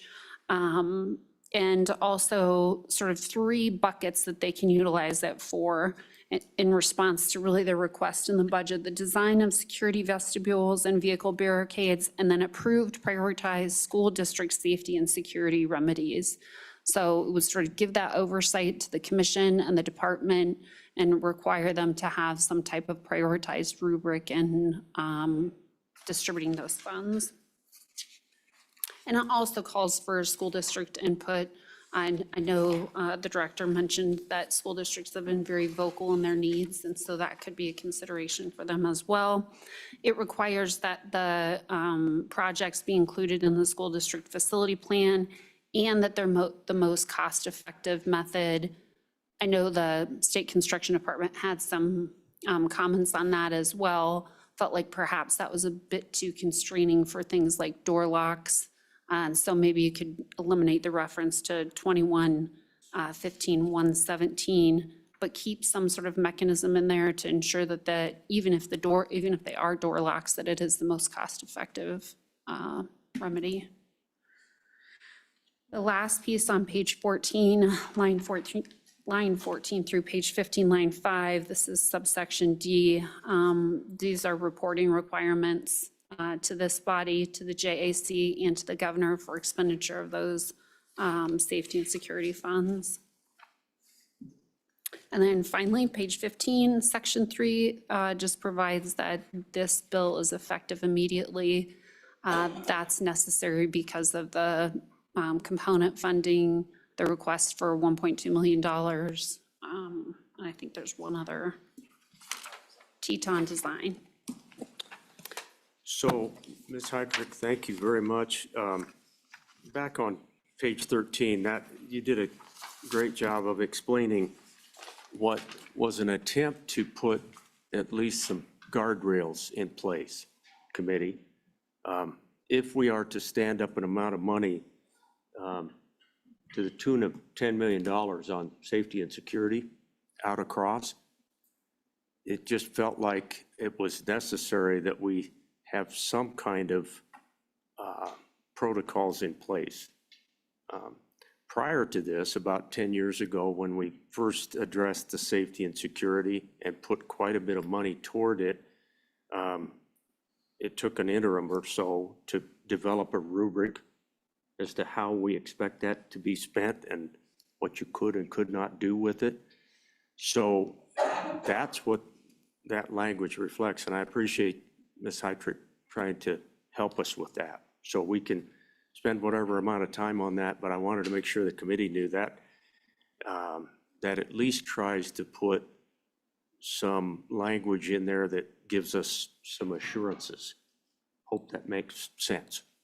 Did I describe that all right, Ms. Heidrich? Okay, yeah. Okay, all right. This is our chance with Ms. Heidrich. So Senator Rothfuss. Thank you, Mr. Chairman. On the point that you made on page 14 with regard to the language on lines 9 through 11, so ensure the remedy is the most cost-effective method to address the safety and security need as required by Wyoming statute.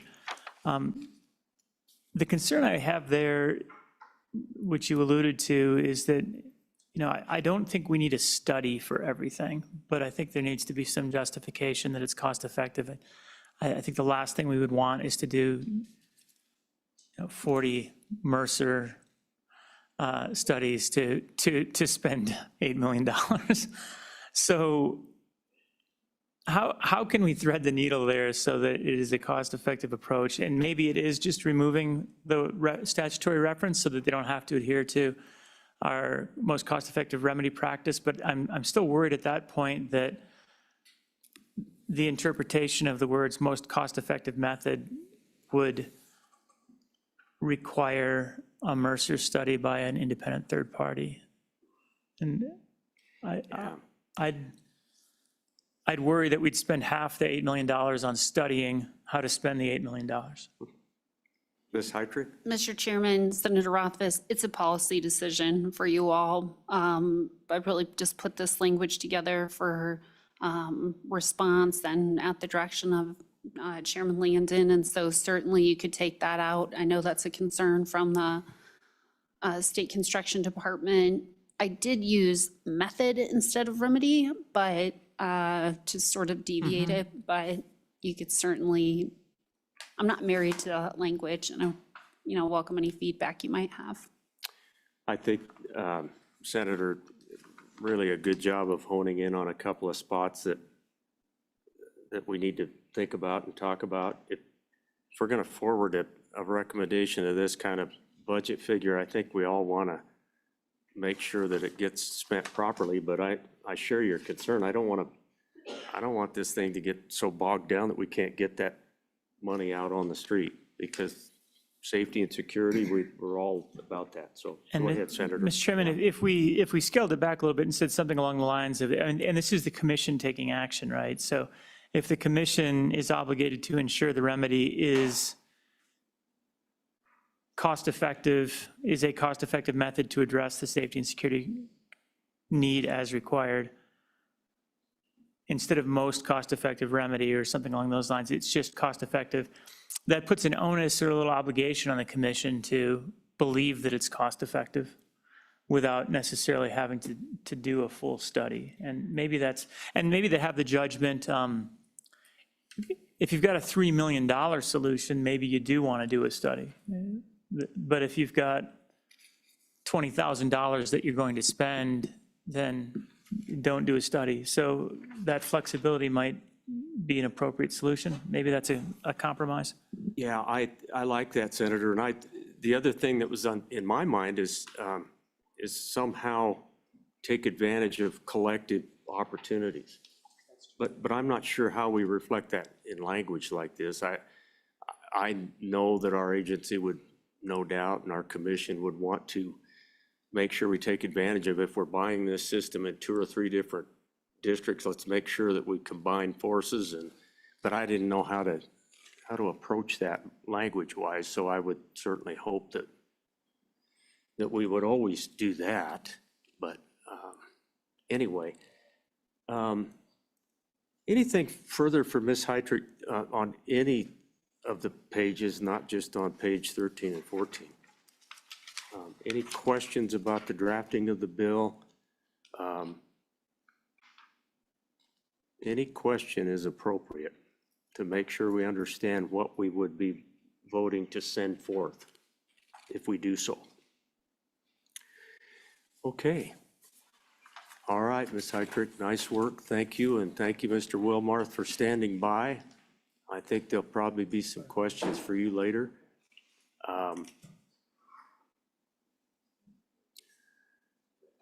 Director, I would welcome you to come forward with any comments you would have on the drafting of the bill. And I know there's been a lot of work has gone into this, so thank you for that.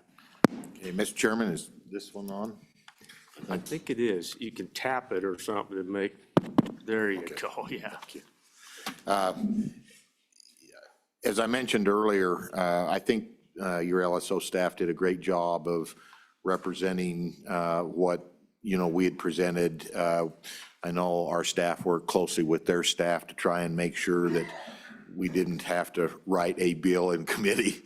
And so I think they did, again, a great job. They pointed out our concerns on the most cost-effective remedy to try and get those done. As Shelby mentioned earlier, the consultants, and we've hired every one of them that answered our response for that, can basically handle one at a time. And if you have a $30,000 request, I can just tell you it's going to cost us $30,000 to give you a piece of paper that says, what they want for $30,000 is what it is. So I think if you refine that language, I know. And this is in reference to safety and security. That's correct. Yes, that paragraph. And that cost-effective remedy language, it sounds like you've got a little bit of heartburn there too.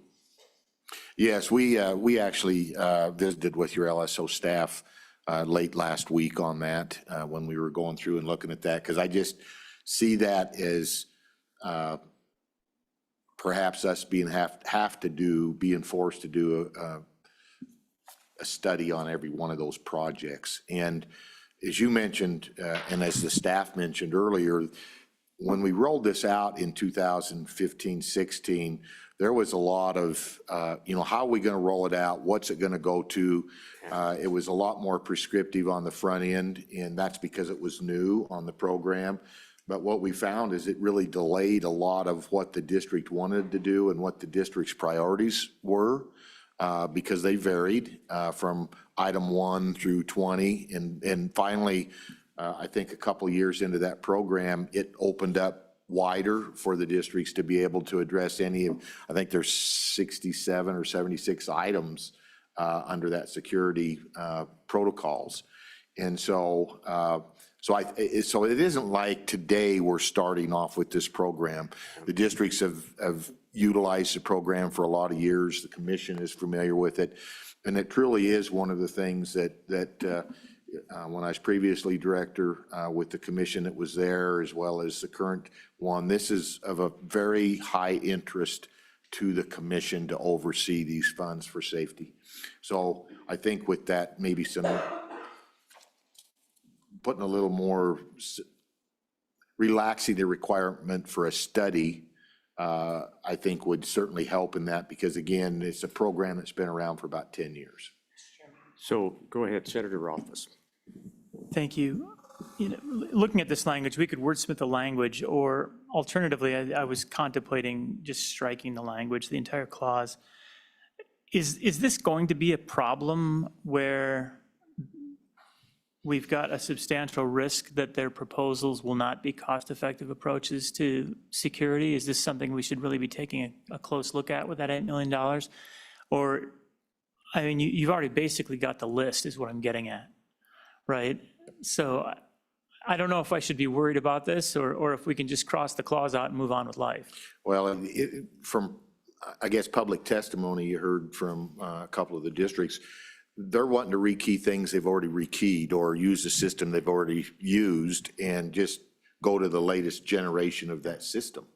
And so, again, there's not a lot of new stuff, I think, happening, and it's updating in a lot of cases for what you see in the requests from the proposals from the districts.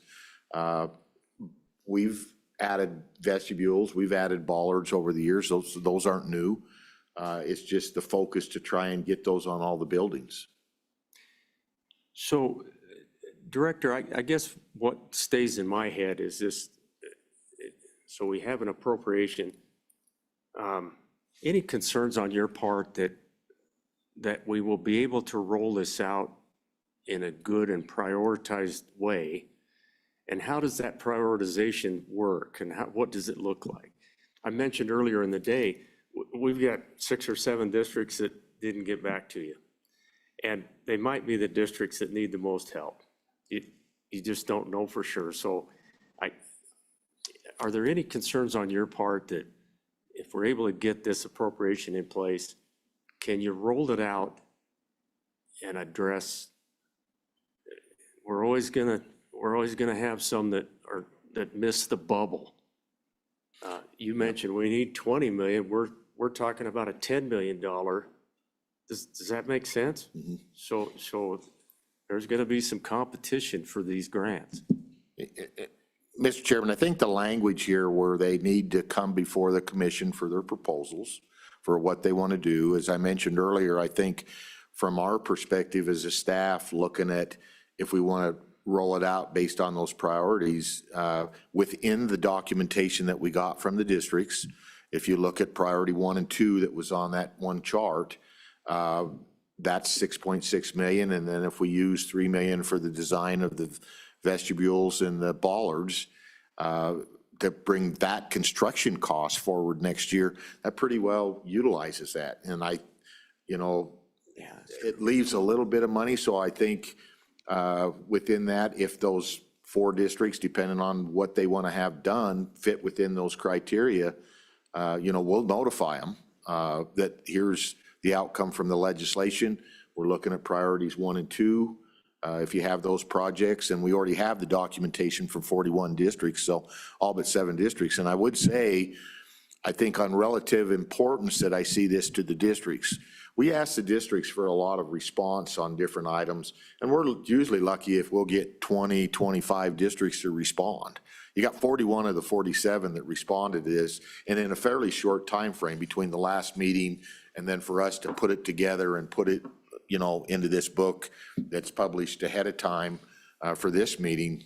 So there is certainly that spur and that interest from the districts in that funding. Thank you. Appreciate that. Madam Vice Chairman. Thank you, Mr. Chairman.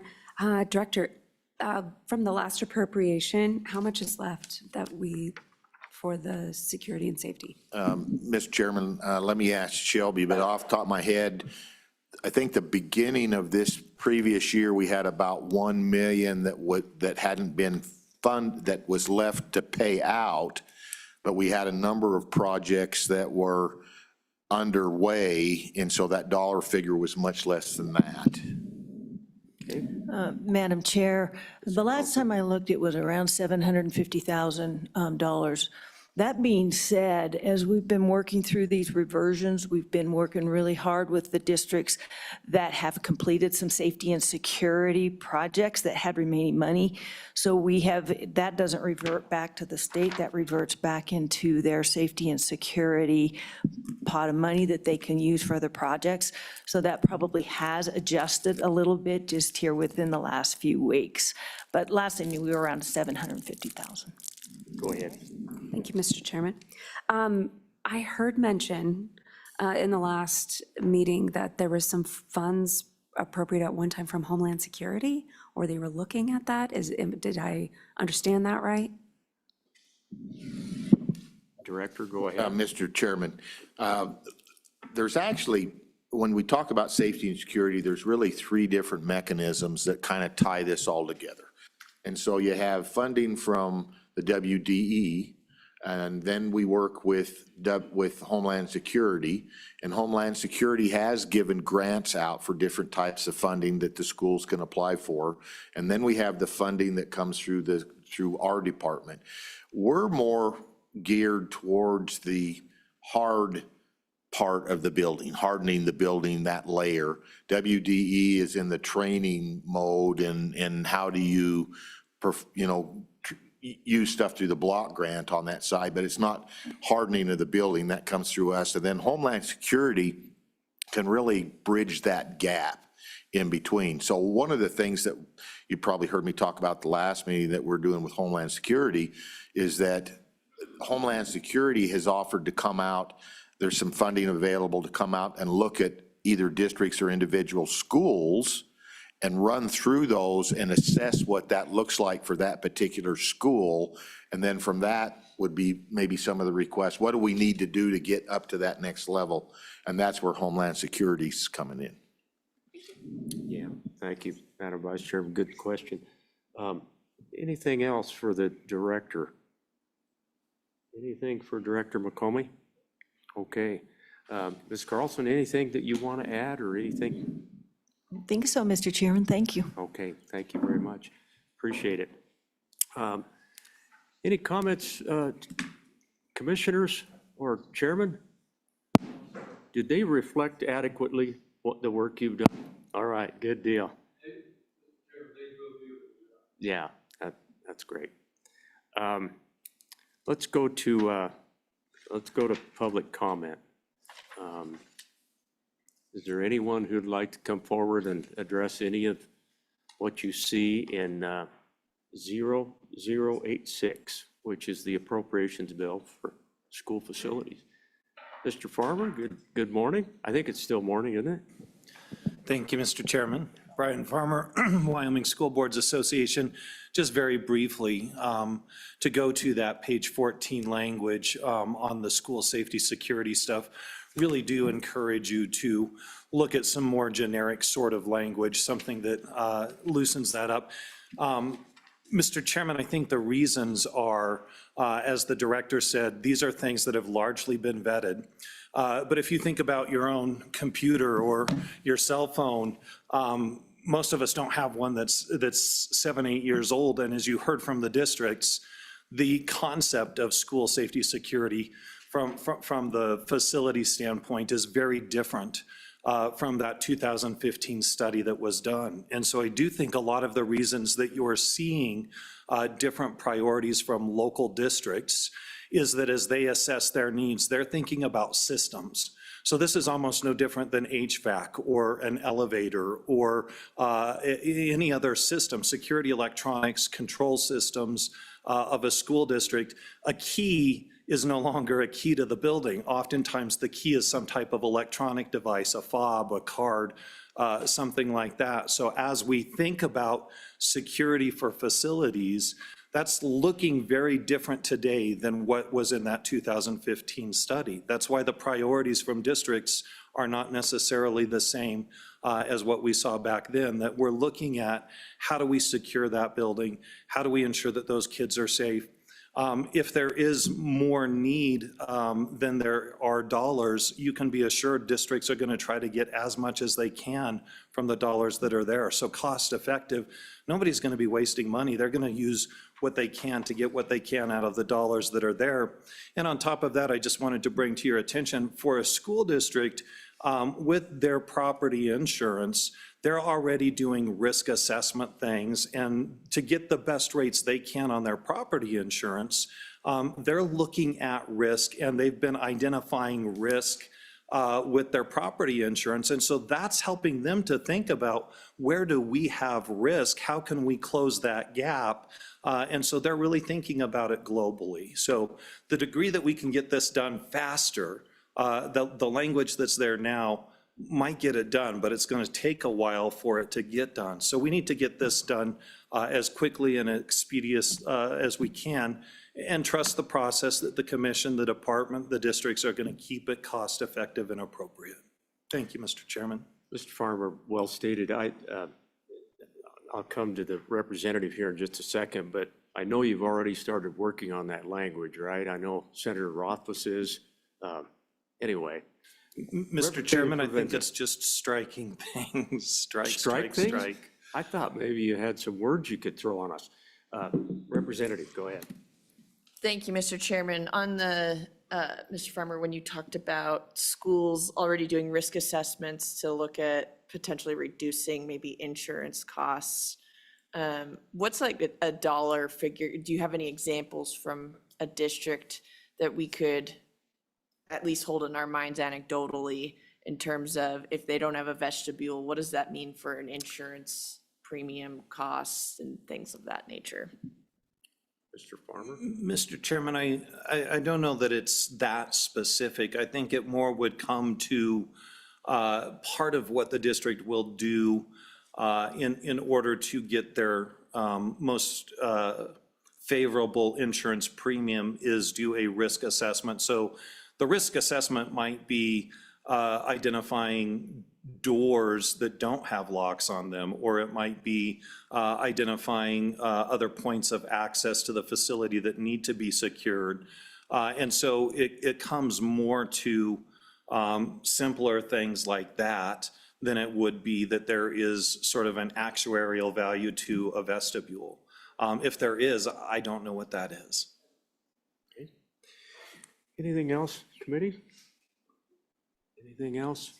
Thank you, Mr. Farmer. Mr. Chairman, just as Senator Rothfuss was contemplating, I think what you're looking at is on page 14, lines 5 through 12, that paragraph C. He just was kind of musing on sort of striking some of the language in there. And I think what I heard from him was by and large appropriate language of just striking down from what you have there, and I think you still keep the concepts. Yeah, it kind of hurts my feelings a little bit, but we could probably strike that. Not the whole thing, Mr. Chairman. There's a lot of wisdom already there. Yeah, boy, that was a good job of picking up. Yeah, that's smooth right there. Yeah. Thanks, Mr. Farmer. Good stuff. Okay. Anyone else want to come forward and visit with us about this appropriations bill? We're coming to the last chance here. Do we have anyone online who would like to No, you don't, Mr. Chairman. opine? Okay. Anyone else in the room? Okay, I'm going to close public comment on this bill. Committee, what's your pleasure on this bill? Okay, moved by Representative Provenza. Do I have a second? Second. Seconded by Senator Rothfuss. I'm inclined, committee, this is important enough. I think we can go page by page. Any concerns or thoughts, please share them along the way, but any amendments on page 1? Anything past the, Senator Rothfuss? Just the de minimis cleanup on line 5, which they would do anyway.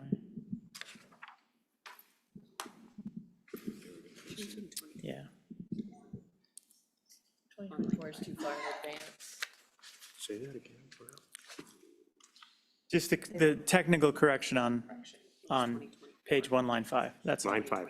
Thank you. It took me a minute to catch up, Senator. Okay. All in favor of that motion, please say aye. Aye. Any opposed, no? Okay, it is done.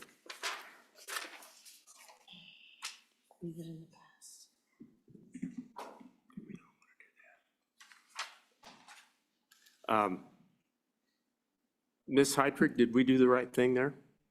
Okay. Just needed a little backup. Okay, so let's keep going. Anything on page 2? What about page 3? Some of this language on 3 and 4 is language that always exists to try to make sure that we work well with the districts. Anything on 4 or 5? Okay, we get over to component projects. Anything there? Okay, let's keep going. Over on page 8, that's our charter school leases. We're up to 6.3 on that line item. Page 9, modular leases. Page 10, that's our construction projects. Page 11, okay.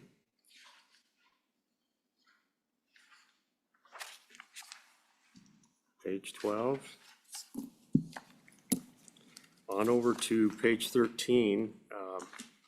That's when we begin the conversation about safety and security projects.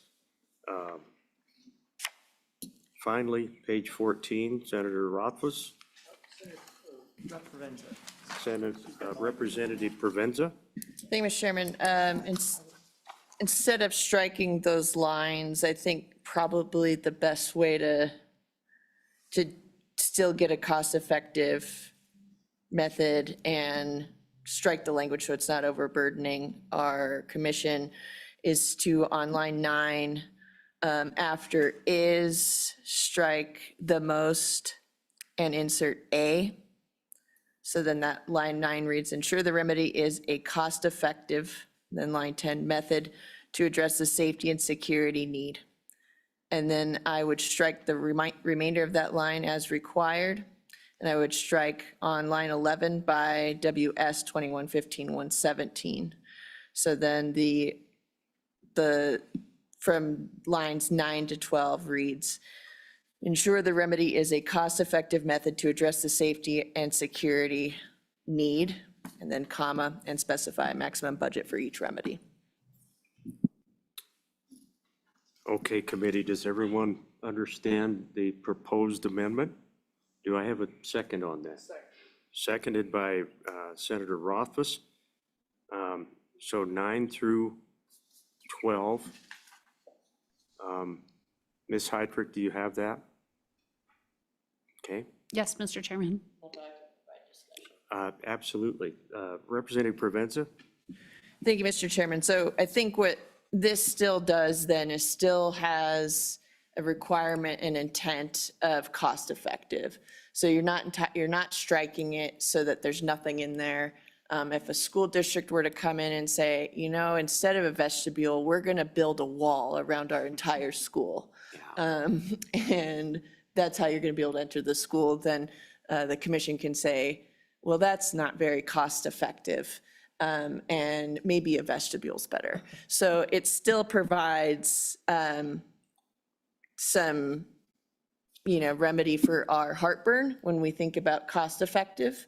It's still going to have a requirement in statute, but it's not tying us to the study method that we see in 2115. And then when you remove the word the most cost effective with A, that also is a safeguard against the overburdening of bureaucratic measures of studies, because now we're saying a cost effective, and we don't have to study what's the most cost effective way to build a vestibule.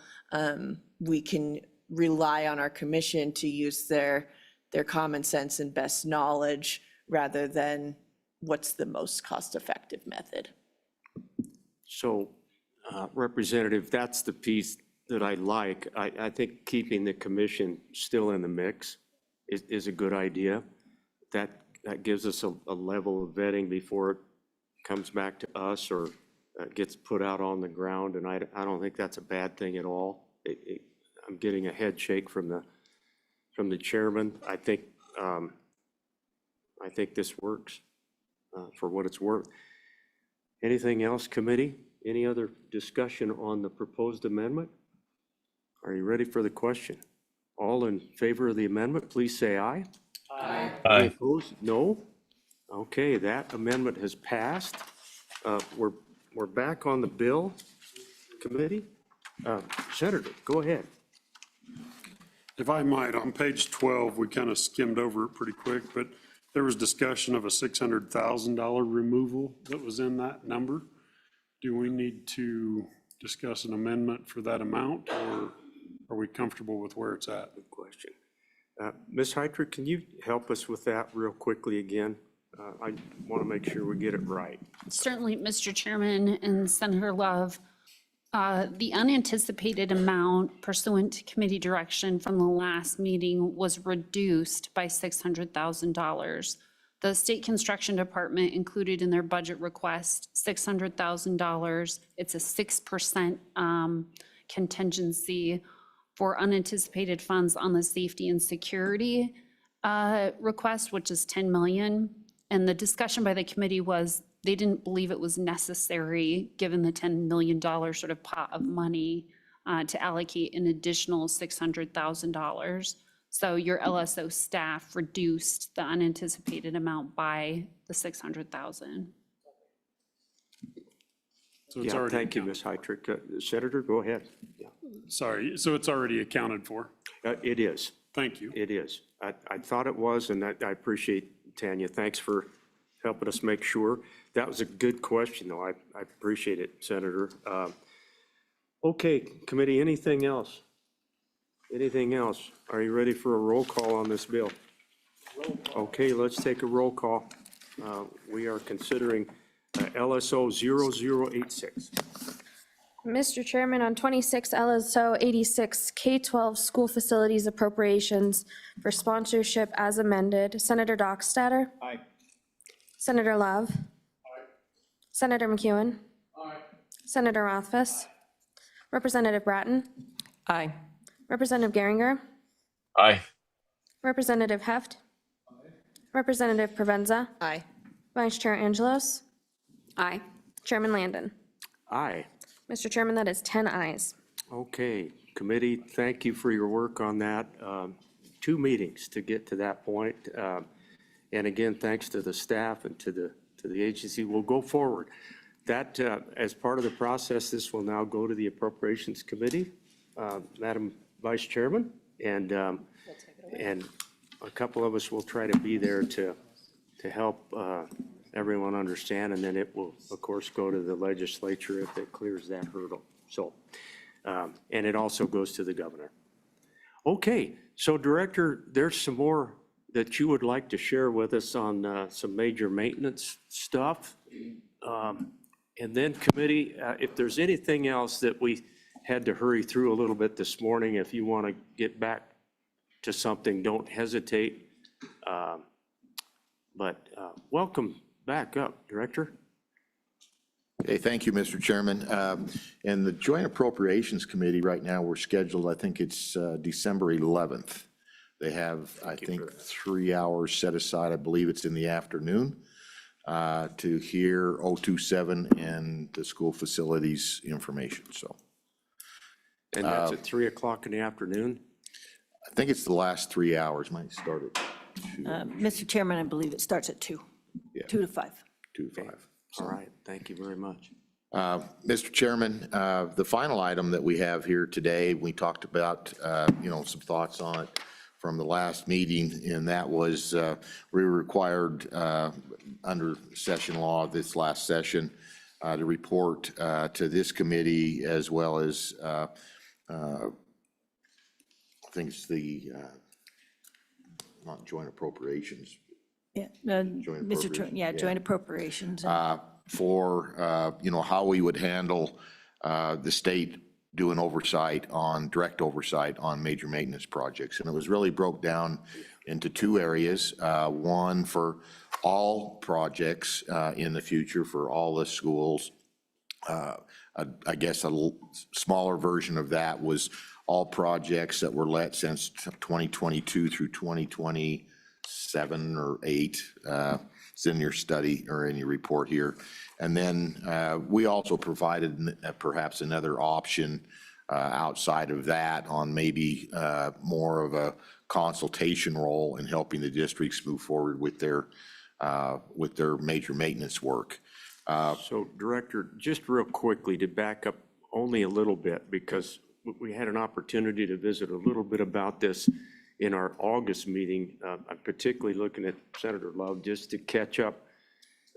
This actually came from, I believe, one of the senators and perhaps some others might have been involved in that conversation. But the question was, what would happen if the state of Wyoming just took over all major maintenance of every one of these buildings out across the state of Wyoming versus each of the districts having their own maintenance staffs? So that was the question posed to the state construction department, and Director, take it away from there. Again, thank you. Yeah, thank you, Mr. Chairman. So in the formal report that we did submit to meet the deadline, we provided some background information that we didn't discuss at the last meeting. So if you go to page 8 of 15, under this Exhibit A, we talk about, what's eligible for major maintenance. What does that look like, whether it's regular major maintenance, whether it's a 10%, 10% security funding that has been eligible in the past. So we went down and tried to break that out to try and give some context to what would perhaps be involved in that and the number of projects that have been out there. We looked at the number of projects that we currently have on board, and that's many thousand of projects right at this point in time. And then we went through and gave some added definition for types of projects in the building. So you have owned, you have leased, you have active buildings, disposed, mothballed, all of those, but they still, in many cases, take major maintenance type of work. And so we showed in there, for example, disposed building, does that generate major maintenance? No, but a mothball may. How much money can you use for it?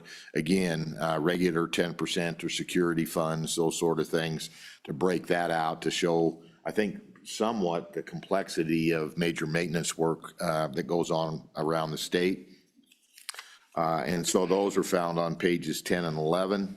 And then if you go to page 12 of 15, it really talks about, again, those projects from July 1st of 22 through June of 26 for the session laws, the projects that would be involved in us taking over direct responsibility of that lesser amount of projects and school districts or buildings versus taking over the entire program.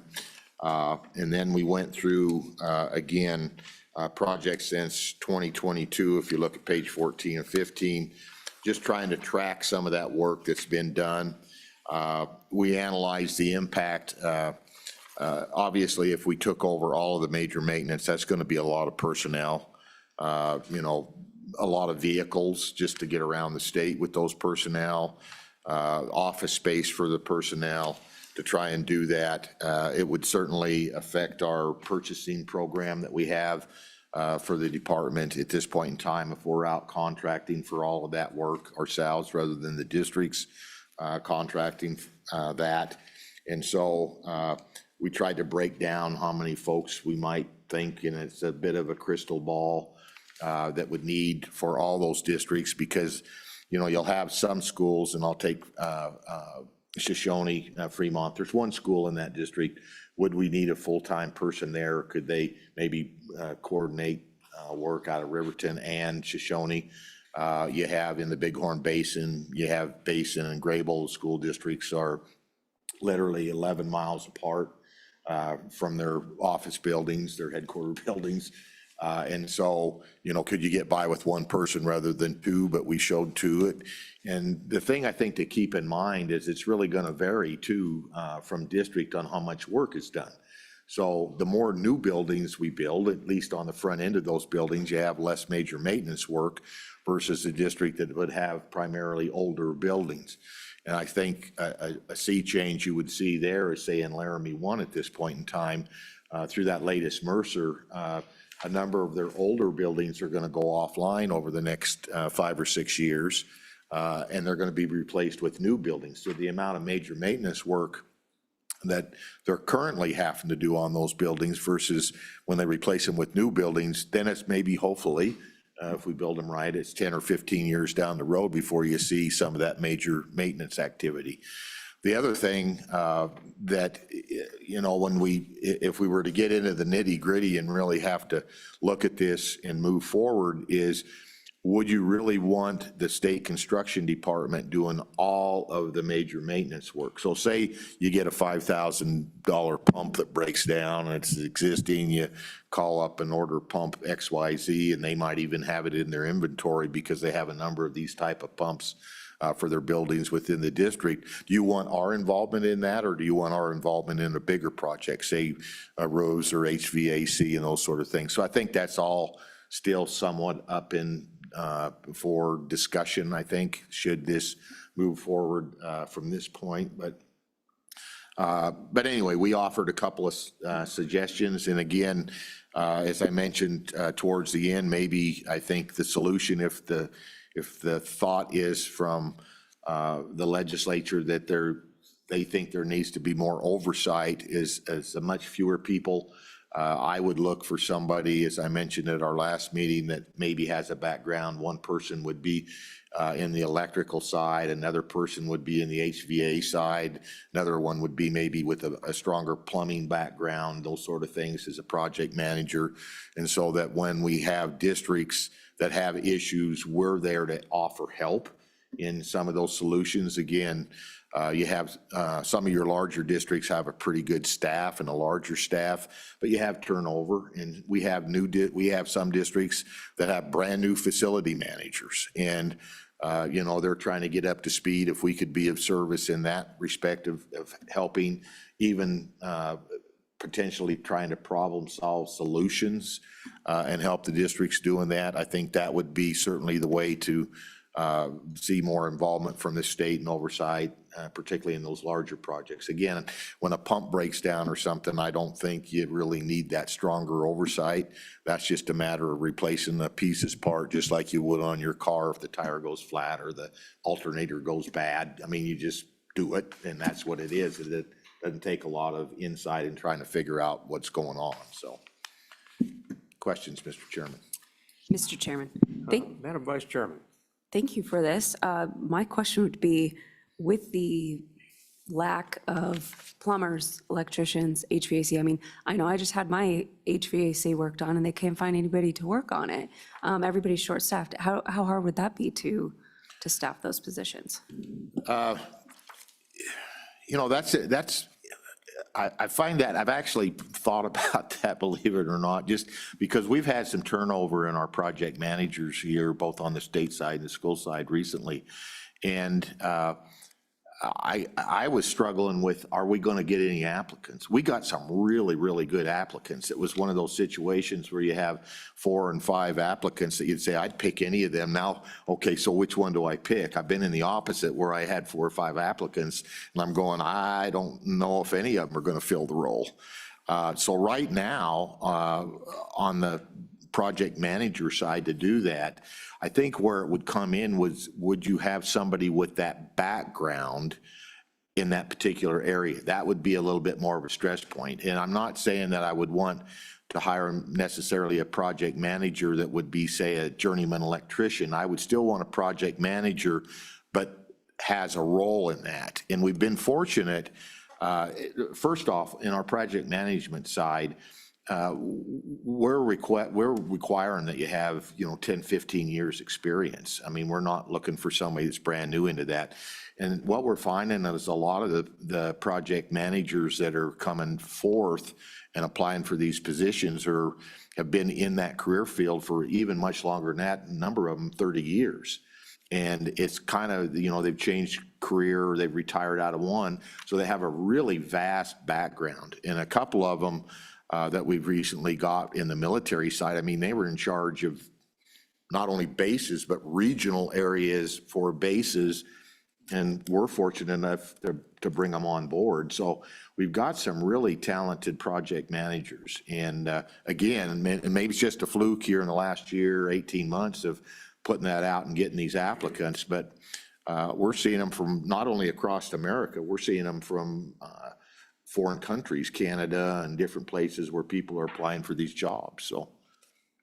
Go ahead, Madam Vice Chairman. Thank you, Director. I think that was my next question, is pulling some of these tradesmen out of the private sector. You just can't compete with wages. So if that does answer some questions when you have people retiring, maybe sick of the hard work on their bodies, and they're ready for a little more oversight. So I appreciate that. Thanks.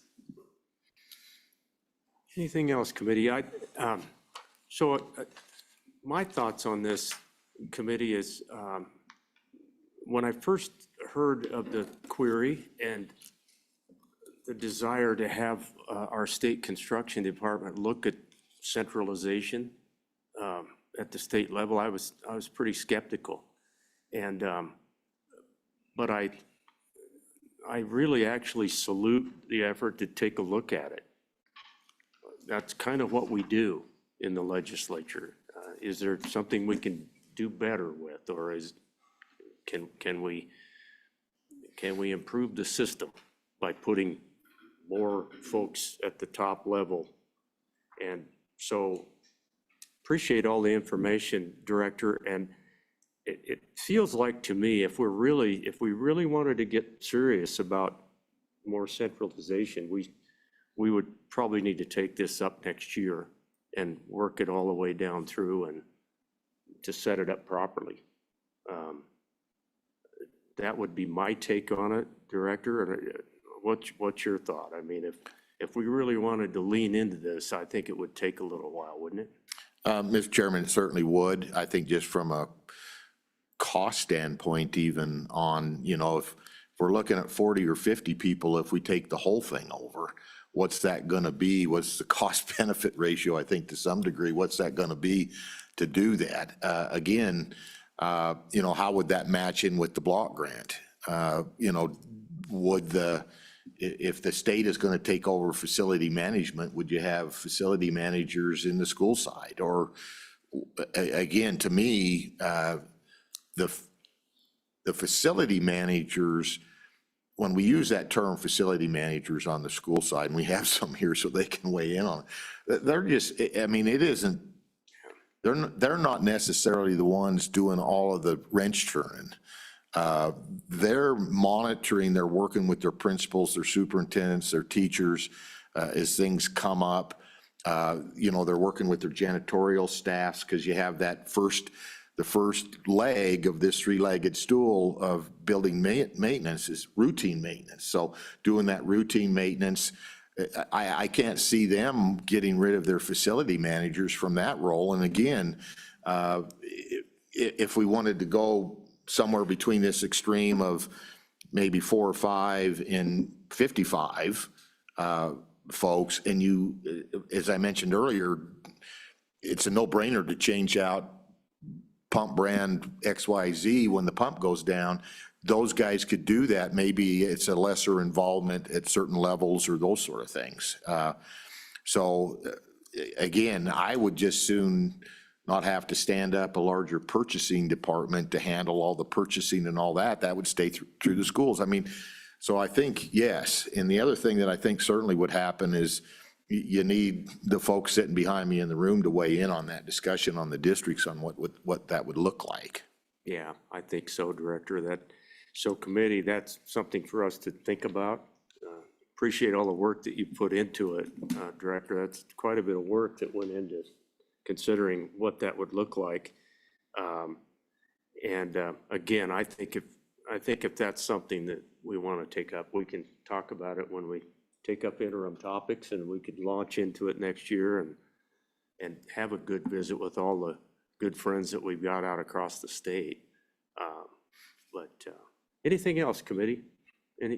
Ms. Carlson, thank you for your contributions on this too. And anything else for the good of the cause, Director? No, Mr. Chairman, if there isn't any questions on the other 4 50,000-foot level discussion, then and again, if folks have a chance to look at it, and over time, if you got questions on any of those, just call us up. We can happy to visit with you. Yeah, appreciate that. Thanks, you guys. All right. Committee, that brings us to the end of our agenda. Yeah, thank you very much.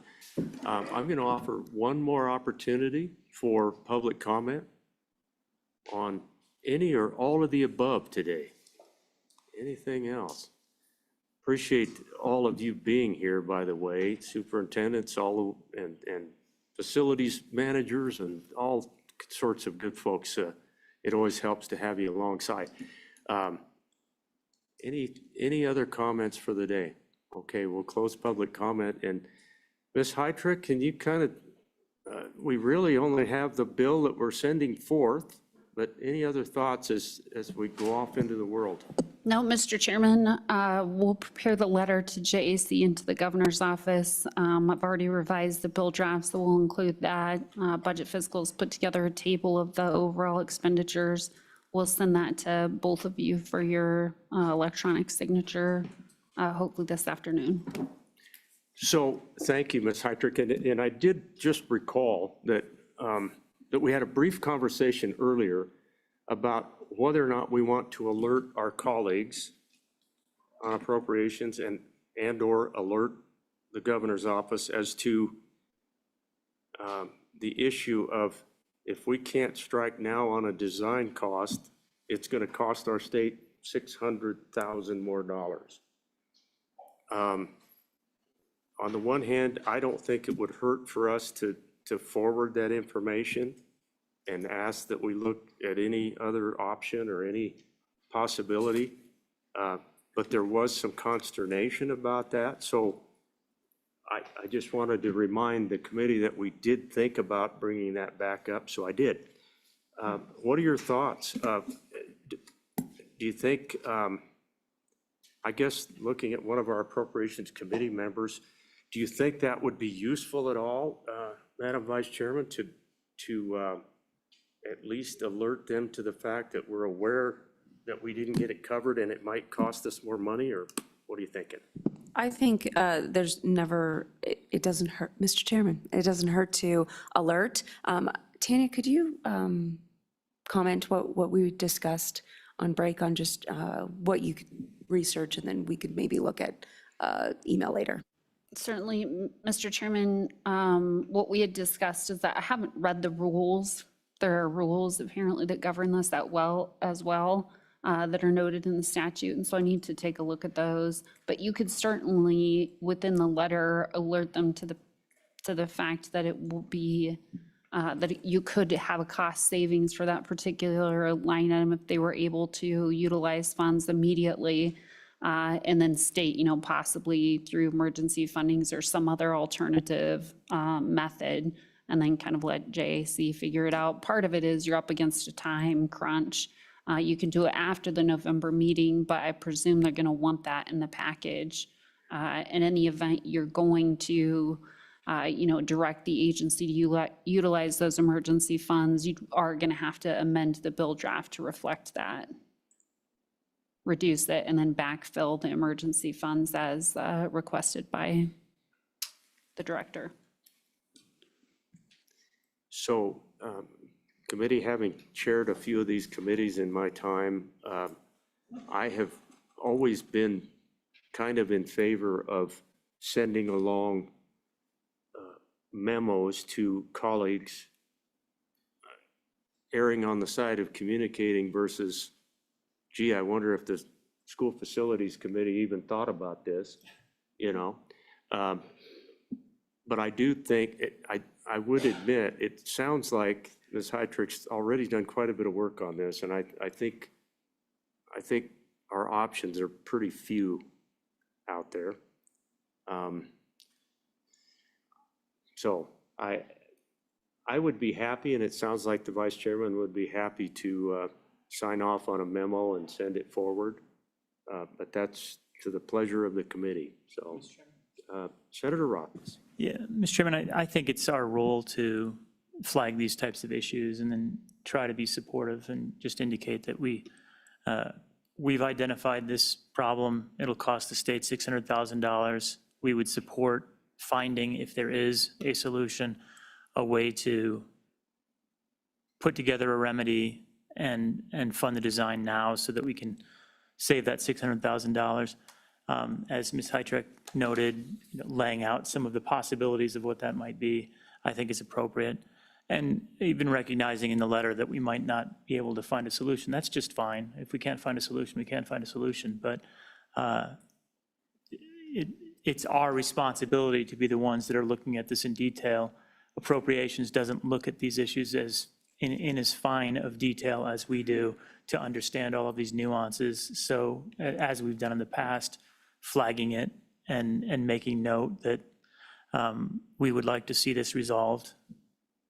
Good role for us. So if it's an appropriate time, Mr. Chairman, I'd, bring back the motion to draft that letter and send it to our colleagues. So those who might have concerns before, what are your thoughts, Madam Vice Chairman? And then we'll go to Representative Bratton. Thank you, Mr. Chair. I would definitely support language that, that the senator was talking about, where we know that we may not be able to do it, but if there's a chance, I would support language like that, yeah. Representative Bratton? Thank you, Mr. Chairman. I support a memo saying, pointing out this issue to them. I don't care for the word that we support, because I don't know exactly what we're going to support. So just notifying them, hey, here's an issue we would like you to look at, without the word that we would support a solution. I'm uncomfortable with that word. Thank you. Okay. Representative Hip, anything? Representative, anything? You good? Back to you, Senator. Well, just probing that concern about support, I guess I don't understand why, if we can identify a solution, why we wouldn't support a solution. I'm missing the nuance there. Representative, you want to? Thank you, Mr. Chairman. Good, Senator. Thank you. Because I don't like the word support, because I don't know what we would be supporting, and if we would support the solution that they came up with. Okay. All right. Senator, anything? Senator? Okay. They're pretty quiet down there. Yeah, Representative Geringer, any thoughts you have on this? I think communication is, thank you, Mr. Chairman. I think communication is key. I guess I'm not quite understanding the nuance on the support either. Obviously, if there's something we can support, we should, but I need some more clarification, I guess. Okay, thank you. Well, committee, Senator Dockstader? I think we need a letter regardless if we use the word support or not. That puts us out tracking it, and we're still staying on top of it. That sounded kind of like a motion. I'm not even sure, committee, that we need a motion. How about if I just offer as chairman that the vice chairman and I will draft a letter acknowledging that we have this situation, and we are looking at it and doing everything we can to find a remedy. But I think that communicates to our appropriations brothers and sisters that we're aware of it, and boy, it'd sure be nice if we could figure out a way to save the state $600,000, right? So does that meet with your approval, Madam Vice Chairman? We will get that drafted, committee, and communicate with all of our brethren on up the scale. So anything else, committee, for the good of the cause? We are adjourned.